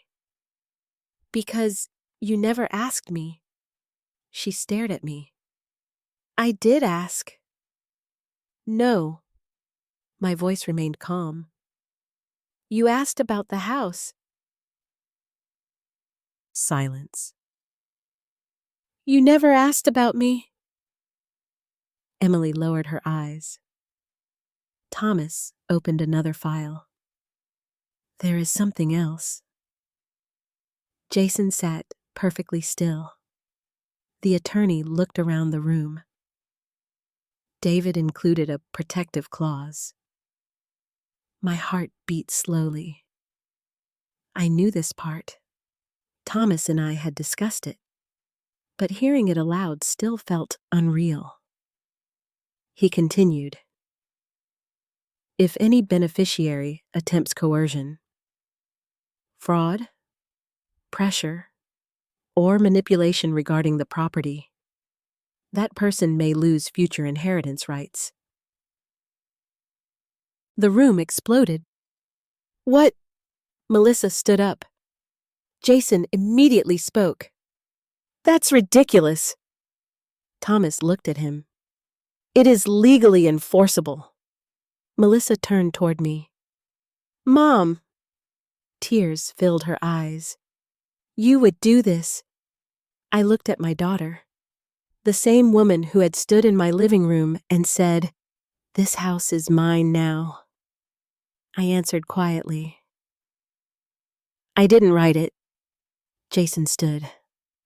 This is unbelievable. Thomas opened another folder.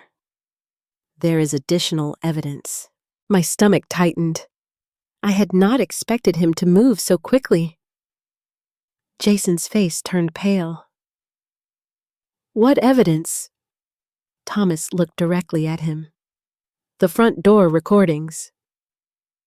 Nobody moved. Melissa stared at Jason. What recordings? I spoke softly. The camera your father installed. Jason's face lost all color. Emily looked shocked. Thomas continued. The recordings include conversations discussing ownership and plans to sell the property. Melissa slowly turned toward her husband. What is he talking about? Jason didn't answer. For the first time since moving into my house, he had nothing to say. Thomas removed several pages. He placed them on the table. There are also witness statements. Margaret? My mind immediately went to my neighbor. Thomas continued. And evidence that private documents belonging to Rachel Cole were accessed without permission. Jason suddenly stood. This is insane. Emily flinched. I looked at him. For months, he had spoken confidently. For months, he had controlled every conversation. Now, fear had replaced confidence. Melissa looked at him. Jason. He didn't answer. Thomas spoke carefully. No one is accusing anyone of a crime today. But the room already understood. Melissa's voice shook. You thought we were trying to steal the house. I looked at her. No. What then? I thought you stopped seeing me as your mother. Those words hurt both of us. Tears rolled down her cheeks. My sister Carol quietly left the room. Several relatives looked uncomfortable. No one knew where to look. Jason finally spoke. "We were trying to help." Thomas answered him. "People who help do not secretly discuss selling someone else's home." Silence. Nobody defended him, not even Melissa. Emily began crying. "I hate this." I reached for her hand. She came beside me. She was only 14. She should never have been sitting at that table. Melissa looked at her daughter, then back at me. "Mom, I never wanted this." I looked into her eyes. For the first time in months, I saw something besides entitlement. Fear, regret, confusion, but also denial. She still didn't fully understand. Thomas closed the folder. "There is one final matter." Nobody moved.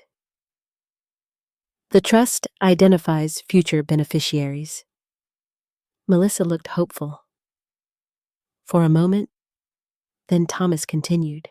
"Any beneficiary who attempts coercion or fraudulent influence forfeits their interest." Her face changed. "What does that mean?" He answered simply. "It means inheritance rights can be removed." Jason suddenly spoke. "That's impossible." Thomas looked at him. "It already exists." Melissa looked at me. "Mom." I could barely breathe. This was the moment I had imagined. The moment I thought would make me feel victorious. Instead, I felt broken because the woman crying across from me was still my daughter. Even after everything, I spoke quietly. "Your father was afraid." She stared at me. "Afraid of what?" "That someone would convince me I no longer belonged here." Tears rolled down my face. "He knew me." I looked toward David's photograph. "He knew I would give away everything to avoid conflict." The room remained silent. Emily held my hand tightly. Jason sat completely still. Thomas packed his papers. Nobody spoke. Finally, Melissa whispered, "So what happens now?" I looked at her, the woman who had once fallen asleep in my lap, the woman who had buried her father beside me, the woman who had somehow become lost. I answered honestly, "I don't know." Because I truly didn't. The legal truth had been revealed. The house was safe. The trust protected me. David had protected me. But none of that answered the real question. Could a mother lose her house and survive? Yes. Could she lose her daughter? I wasn't sure. As people slowly stood from the table, I noticed David's empty chair. For years, that chair reminded me of death. Tonight, it reminded me of love. Because even after death, David had kept his promise. He had taken care of me. And for the first time in months, everyone in that room finally understood something. The house had never belonged to Melissa. It had never belonged to Jason. It belonged to the woman who had spent 42 years building a life inside it. And she was still sitting there. Thanksgiving ended quietly. No one asked for dessert. No one turned on the television. The family members who had arrived laughing now gathered their coats in silence. My sister Carol hugged me tightly. She whispered into my ear, "I'm proud of you." I almost cried. For months, I had felt weak. For months, I had doubted myself. Hearing those words reminded me that perhaps I had survived something harder than I realized. Robert shook my hand. Daniel Brooks touched my shoulder. Margaret stood near the front door. Everyone understood. Not every detail, not every document, but enough to see the truth. Melissa sat at the dining table after everyone left. The plates remained untouched. Jason stood near the window. Emily sat beside me. Nobody knew what to say. Finally, Thomas closed his briefcase. He looked at me. "Call me tomorrow." I nodded. He shook my hand. Then he looked directly at Melissa. "Your father loved you very much." Tears immediately filled her eyes. "He wanted peace in this family." She lowered her head. Thomas continued. "But he also wanted Rachel protected." After he left, the house became completely silent. The front door closed. The car drove away. Only our family remained, or what was left of it. Melissa finally spoke. "Mom." I looked at her. She was crying openly now. "When did you know?" I answered honestly. "Months ago." Her face fell. "You knew." I knew something was wrong. She wiped her eyes. "Why didn't you tell me?" I almost laughed. "How many times did you ask me how I felt?" She looked down. No answer. Jason finally spoke. "We never wanted to hurt you." I looked directly at him. "Then why did you hide things?" He remained silent. "Why did you take documents?" "Nothing." "Why did you discuss selling my house?" His shoulders dropped. "I was trying to solve our problems." Emily suddenly stood. "By taking Grandma's house." Everyone turned toward her. Her voice shook. "You both kept talking about the house." Melissa looked devastated. "Emily." "No." She was crying now. "You made Grandma cry." The room became very quiet. Children tell the truth without strategy, without legal language, without excuses. Emily had seen everything. Melissa began sobbing.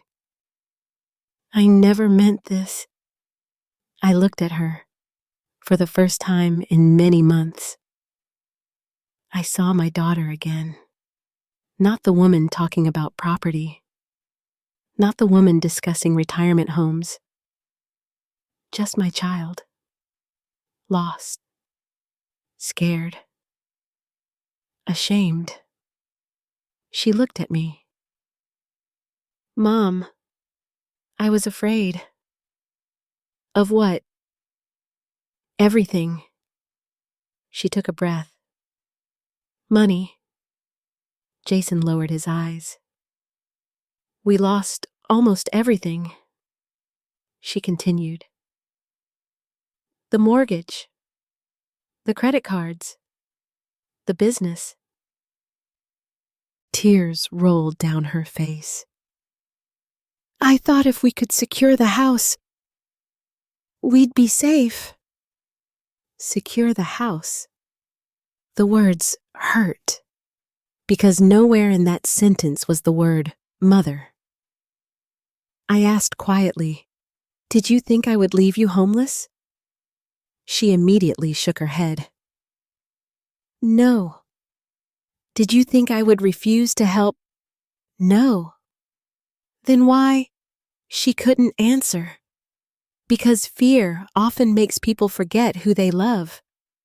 Jason finally sat down. For the first time since moving into my house, he looked small. I made mistakes. I waited. He swallowed hard. I pushed Melissa. She looked at him. You said it made sense. I know. You said the house would eventually be ours. Jason rubbed his face. I was desperate. I remembered the recordings, the papers, the measuring, the conversations.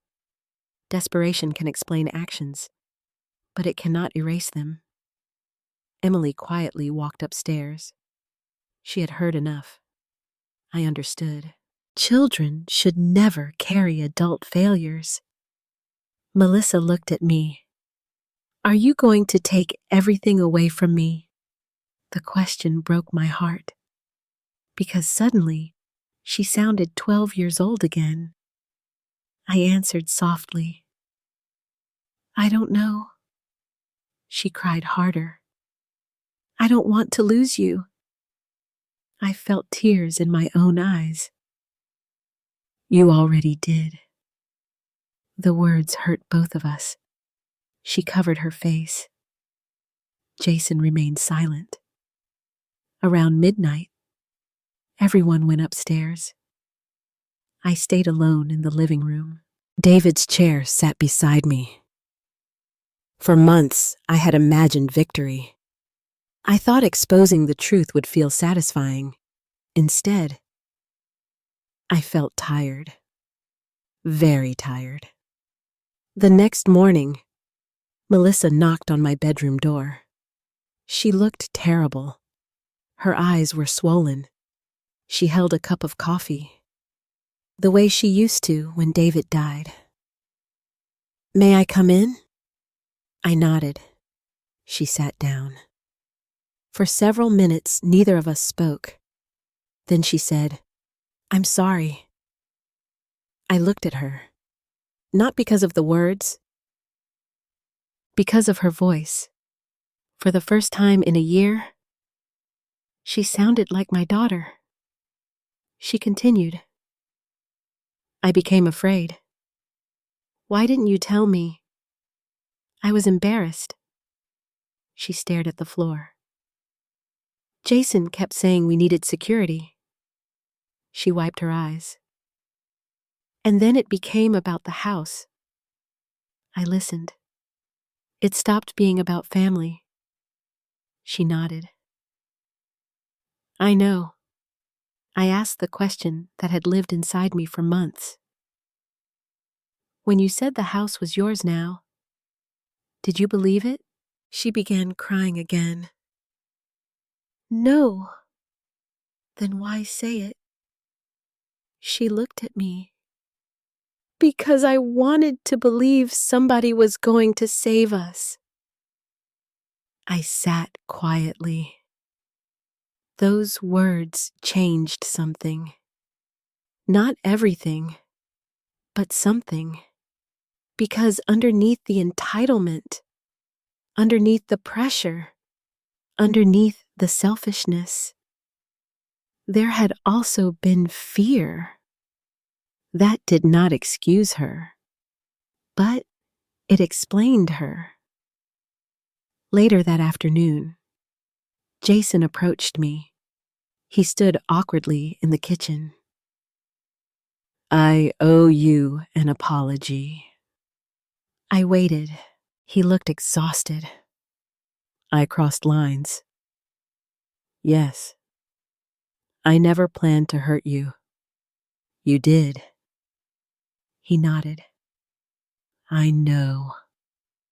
For the first time, he did not defend himself. That mattered. As evening approached, Emily came downstairs. She sat beside me. Are you okay? I smiled. I think so. She rested her head against my shoulder. Are we leaving? I looked toward the staircase. Melissa sat alone upstairs. Jason stared out the back window.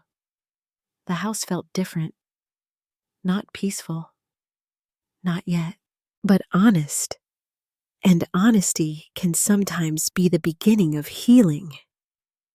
I kissed Emily's forehead. I don't know what's going to happen. She squeezed my hand. I hope we stay a family. I looked around the room.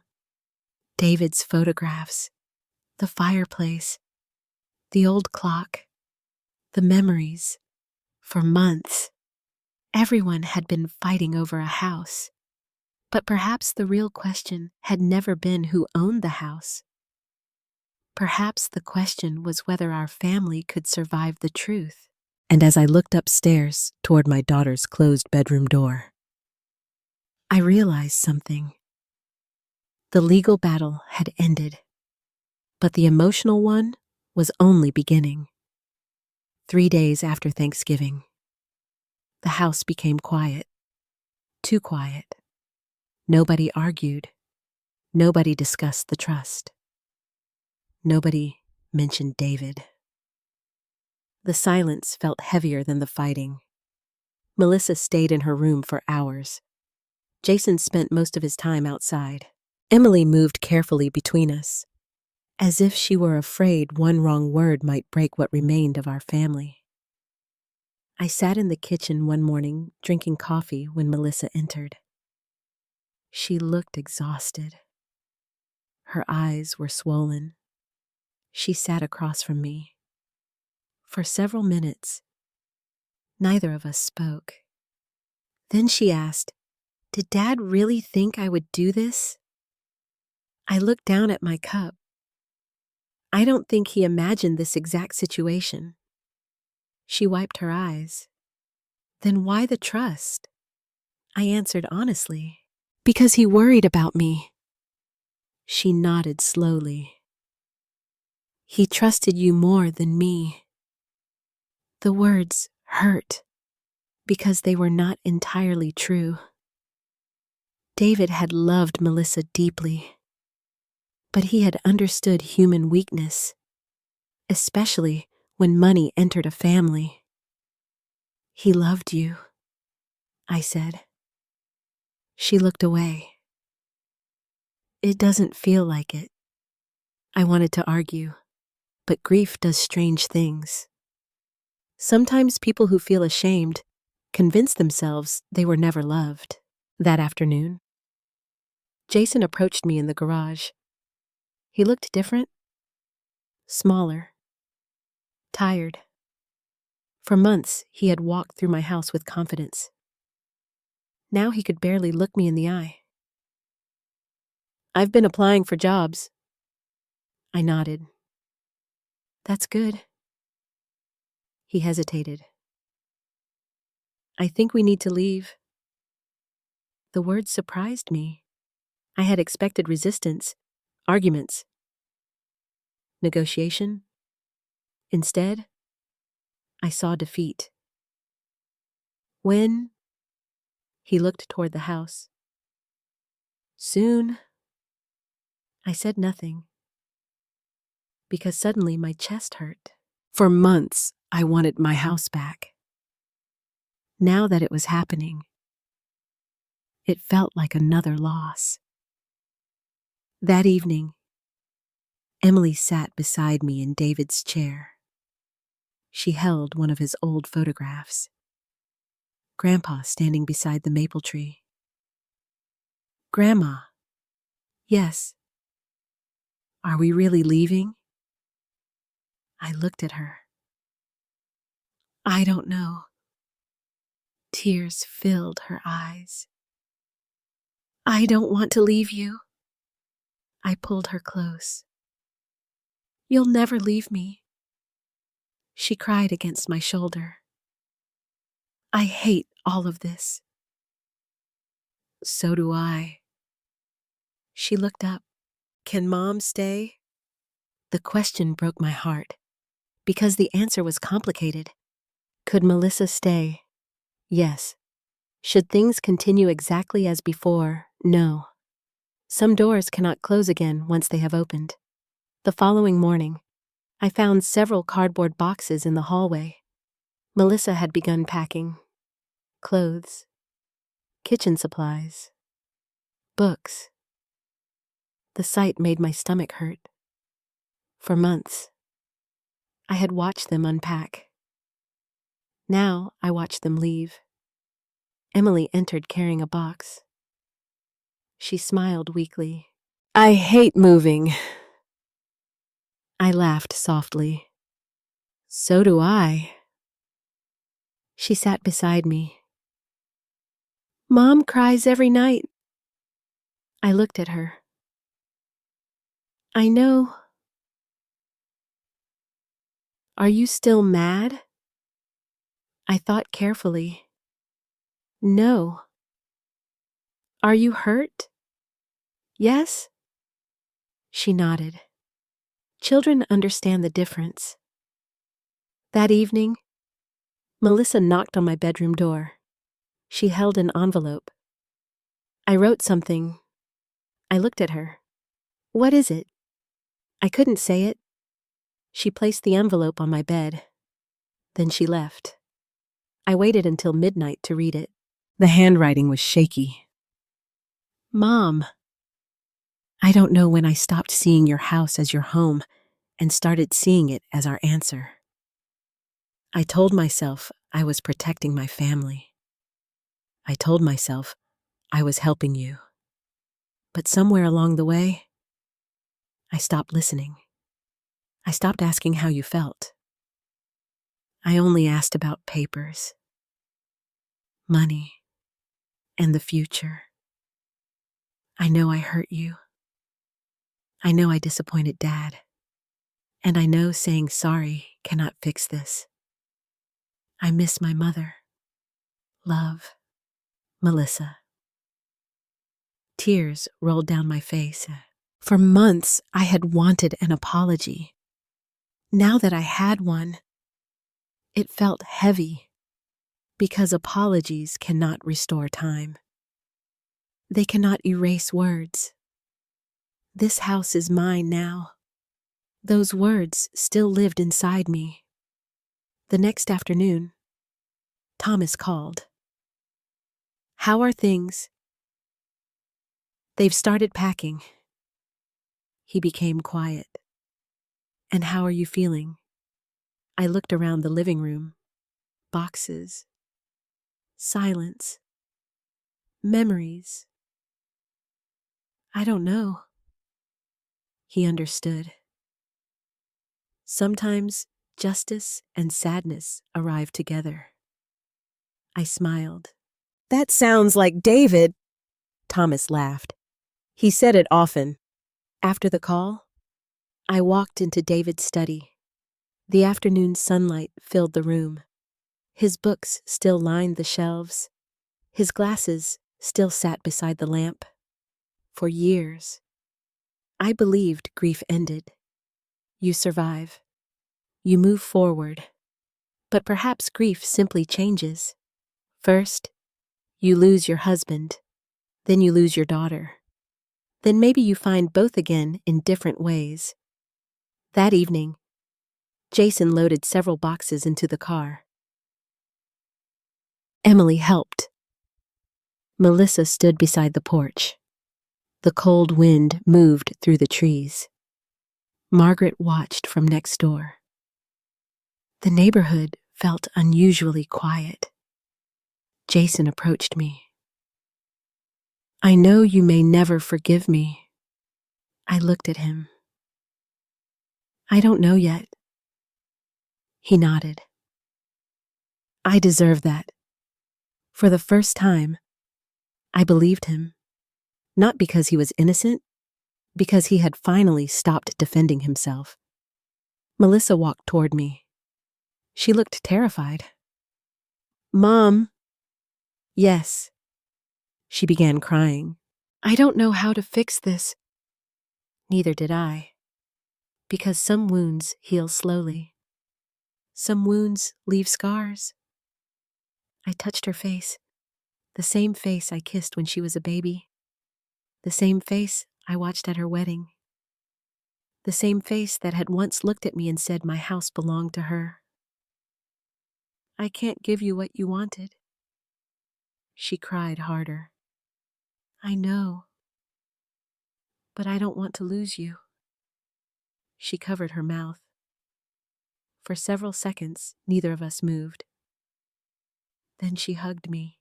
Not the quick, polite hugs from recent years. Not the distant hugs at holidays. A real hug.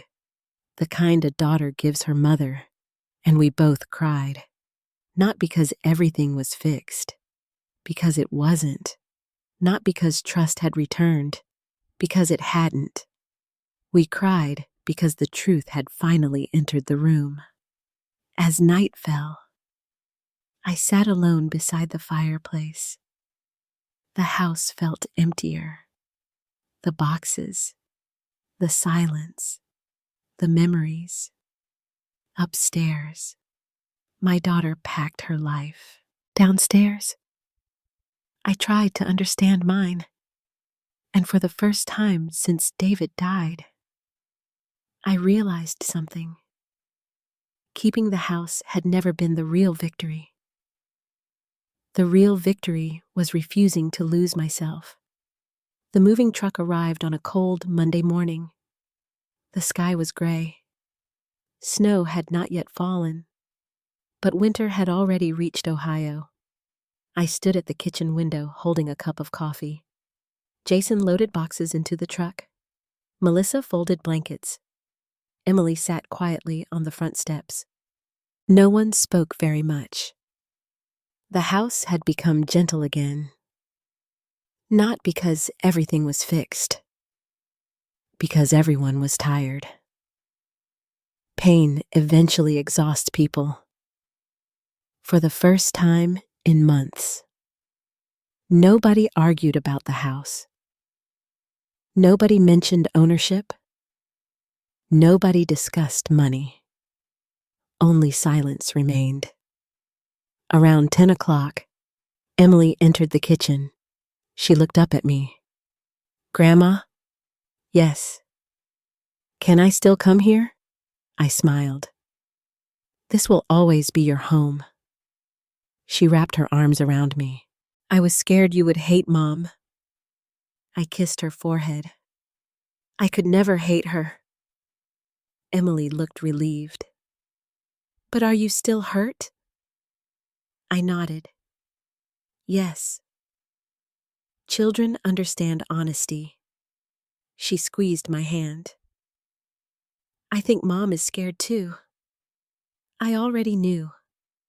The woman upstairs, packing boxes, was no longer the confident daughter who had declared ownership of my house. She looked frightened. Lost.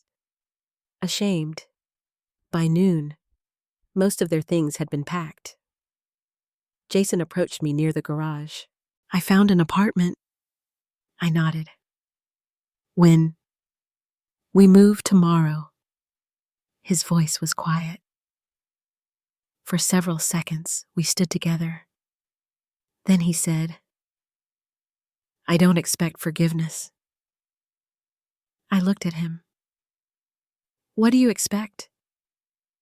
He thought carefully. "A chance to do better." For the first time, I believed him. Not completely. Not yet. But enough. He looked toward the house. I was terrified. Of what? Failure. The answer surprised me. He continued. "I lost clients. I lost money. I lost my business." His eyes filled with tears. "And then I started looking at your house as a solution." He shook his head. "I stopped seeing you." I didn't answer. Because he was right. People often stop seeing the person when they start seeing the asset. That afternoon, Margaret came over with soup. She looked at the moving truck. "So, it's happening." I nodded. "How do you feel?" I looked toward the porch. Emily was sitting beside Melissa. Jason was carrying another box. Sad. Margaret smiled gently. Good. I looked at her. Good. If you felt nothing, that would be worse. Perhaps she was right. Because, despite everything, this was still my family. Pain only exists where love once lived. That evening, the truck left. Only a few boxes remained. Emily stayed in my room. She sat beside David's old chair. I don't want tomorrow. Neither did I. We watched the fireplace together. She finally asked, "Did Grandpa know this would happen?" I smiled sadly. I don't think he knew exactly. But he protected you. Yes. She looked at David's photograph. He protected all of us. Those words stayed with me. Because perhaps the trust had done exactly that. It protected me. But it also stopped Melissa before she crossed a line she could never return from. The following morning, snow finally arrived. Small flakes covered the yard. The maple tree stood white and silent. Melissa knocked on my bedroom door. She carried no boxes, no papers, no explanations, only herself. Can we talk? I nodded. She sat beside me. For several minutes, she cried without speaking. Then she said, I don't know who I became. I looked at my daughter. The woman who had once held my hand crossing streets. The teenager who cried after her first heartbreak. The mother who had once called me every Sunday. Fear changes people. She wiped her eyes. I stopped thinking like your daughter. I nodded. She continued. I started thinking like someone drowning. I listened. When Jason lost the business, I became terrified. She looked at her hands. I looked at this house and saw safety. She looked up. But I stopped seeing your memories. Tears filled my eyes. She reached into her purse. Another letter. For you. I opened it. Mom, I don't deserve your trust right now. I understand that, but I want to earn it again. Not because of the house. Not because of money. Because I miss being your daughter. I know Dad protected you. Maybe he protected me too.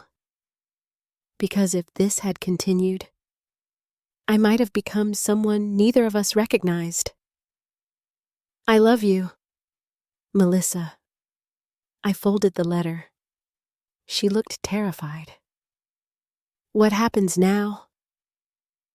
I thought carefully. Because forgiveness and trust are not the same thing. Love and boundaries are not the same thing. I reached for her hand. I forgive you. She began crying. But things must change. She nodded immediately. I know. The house remains mine. Yes. There will be no discussions about money. Yes. And if you need help, you ask me as your mother. Tears ran down her face.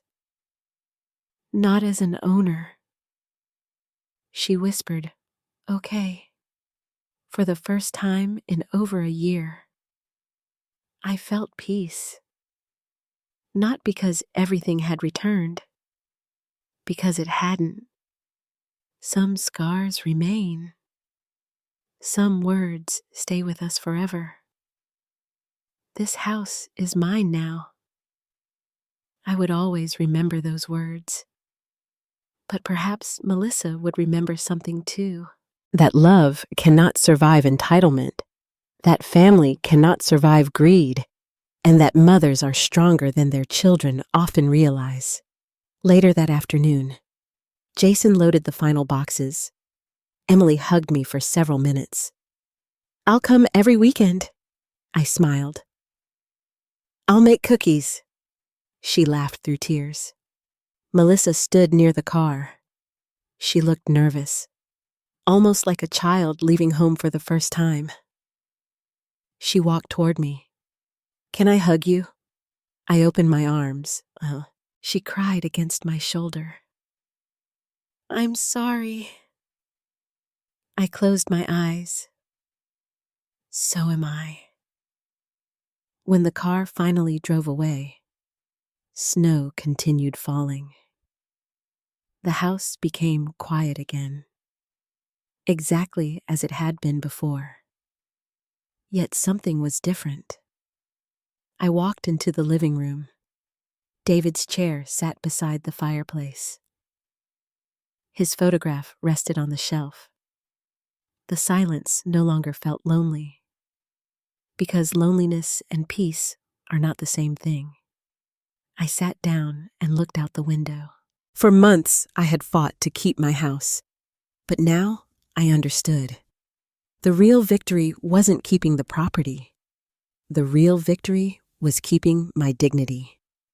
And as I watched my daughter's car disappear into the falling snow, I realized something else. Sometimes love returns, not as it was, but as something humbler, something honest, something willing to begin again. Spring arrived slowly. The snow melted. The maple tree outside my window began growing leaves again. For the first time in nearly a year, the house belonged only to me. No moving boxes, no arguments, no whispered conversations, no discussions about ownership. The silence felt different now. Not empty, peaceful. Every morning, I sat beside the kitchen window with my coffee. I watched birds return to the yard. I listened to the old clock. Sometimes I still expected to hear Jason walking downstairs. Sometimes I expected Melissa to call from the kitchen. Grief does not leave immediately, even after people go. 3 weeks after moving out, Melissa called. Her voice sounded nervous. "Mom? Hello? Can I visit?" I looked out the window. Of course. She arrived alone. No Jason, no Emily, just my daughter. She stood on the porch holding a small bag. For a moment, she looked 20 years old again, afraid, uncertain. I opened the door. She smiled weakly. "Hi. Come in." The house felt different with her inside. Memories walked beside us. She looked at David's chair, his photographs, the dining room, the kitchen, everything that had nearly become a battlefield. She sat down. "I brought pie." I laughed softly. "You finally remembered Thanksgiving dessert." She smiled. For the first time in months, the smile reached her eyes. We drank coffee. We spoke carefully, like two people rebuilding a bridge. Eventually, she asked, "Are you still angry?" I thought for a long moment. "No." "Hurt." "Sometimes." She nodded. "I am too." Those words surprised me. "Why?" She looked around the room. "Because I don't recognize the person I became." I reached across the table. "You were scared." She shook her head. I was selfish. Perhaps both were true. Several days later, Emily arrived. She ran into my arms. I missed you. I missed you too. She spent the entire weekend with me. We baked cookies. We planted flowers. We watched old movies. That Saturday evening, she sat beside David's chair. Grandma. Yes. Mom cries a lot. I looked at her. Sometimes crying means healing. Emily nodded. She says Grandpa saved us. I smiled. Because perhaps he had. If the trust had not existed, resentment might have destroyed us completely. If David had not planned ahead, perhaps Melissa would have crossed a line she could never return from. Sometimes protection is not punishment. Sometimes it is mercy. A month later, Melissa invited me to her apartment. It was small. 2 bedrooms, simple furniture. No expensive decorations. No large dining room. No plans. Just a family trying to begin again. Jason opened the door. He looked healthier. He had found a new job. Not a perfect one, but an honest one. He shook my hand. Thank you for coming. I nodded. During dinner, nobody discussed the house. Nobody discussed money. Instead, Emily talked about school. Melissa talked about work. Jason talked about his new job. Normal conversation. Ordinary things. For the first time in over a year, we felt like a family again. Not the same family, but perhaps a stronger one. Several weeks later, Thomas visited. We sat on the porch. The maple tree provided shade. Birds sang. Summer had arrived. He smiled. You look peaceful. I am. He sipped his coffee. David would be happy. Tears filled my eyes. I still miss him. Thomas nodded. You always will. He looked toward the yard. He worried about you. I smiled. I know. He also believed in you. That mattered. Because for months, I had forgotten to believe in myself. Before leaving, Thomas handed me another envelope. What is this? David wanted you to have it later. My hands trembled. After he left, I sat alone in the living room. The envelope felt familiar. His handwriting, his careful letters. I opened it. Rachel, if you are reading this, then life has probably become difficult. I know you. You will always choose peace. You will always choose forgiveness. But I hope you remember something. The home we built was never only walls. It was kindness. It was dignity. It was family. Protect those things first. If Melissa loses her way, help her find it. If you lose yours, trust yourself. You are stronger than you believe. And remember this, a house can belong to one person, but love belongs only to those willing to protect it. I love you. David, I cried for a long time. Not because of grief, because after 6 years, my husband had spoken to me once more, and once again. He had been right. The house had never been the true story. The true story was love. Love tested by fear. Love damaged by greed. Love wounded by silence. And love slowly finding its way home. Several months later, Thanksgiving returned. This time, everyone came. Melissa, Jason, Emily, my sister Carol, Margaret, Daniel. The house felt warm. Laughter returned. Emily helped me cook.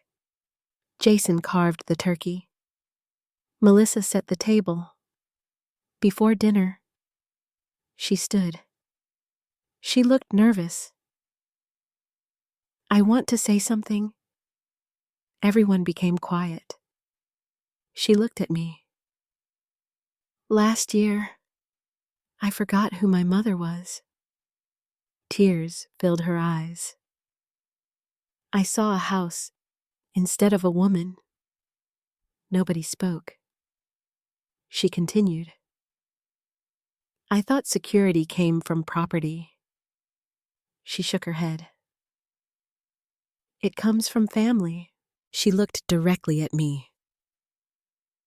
Thank you for not giving up on me. I stood and hugged her.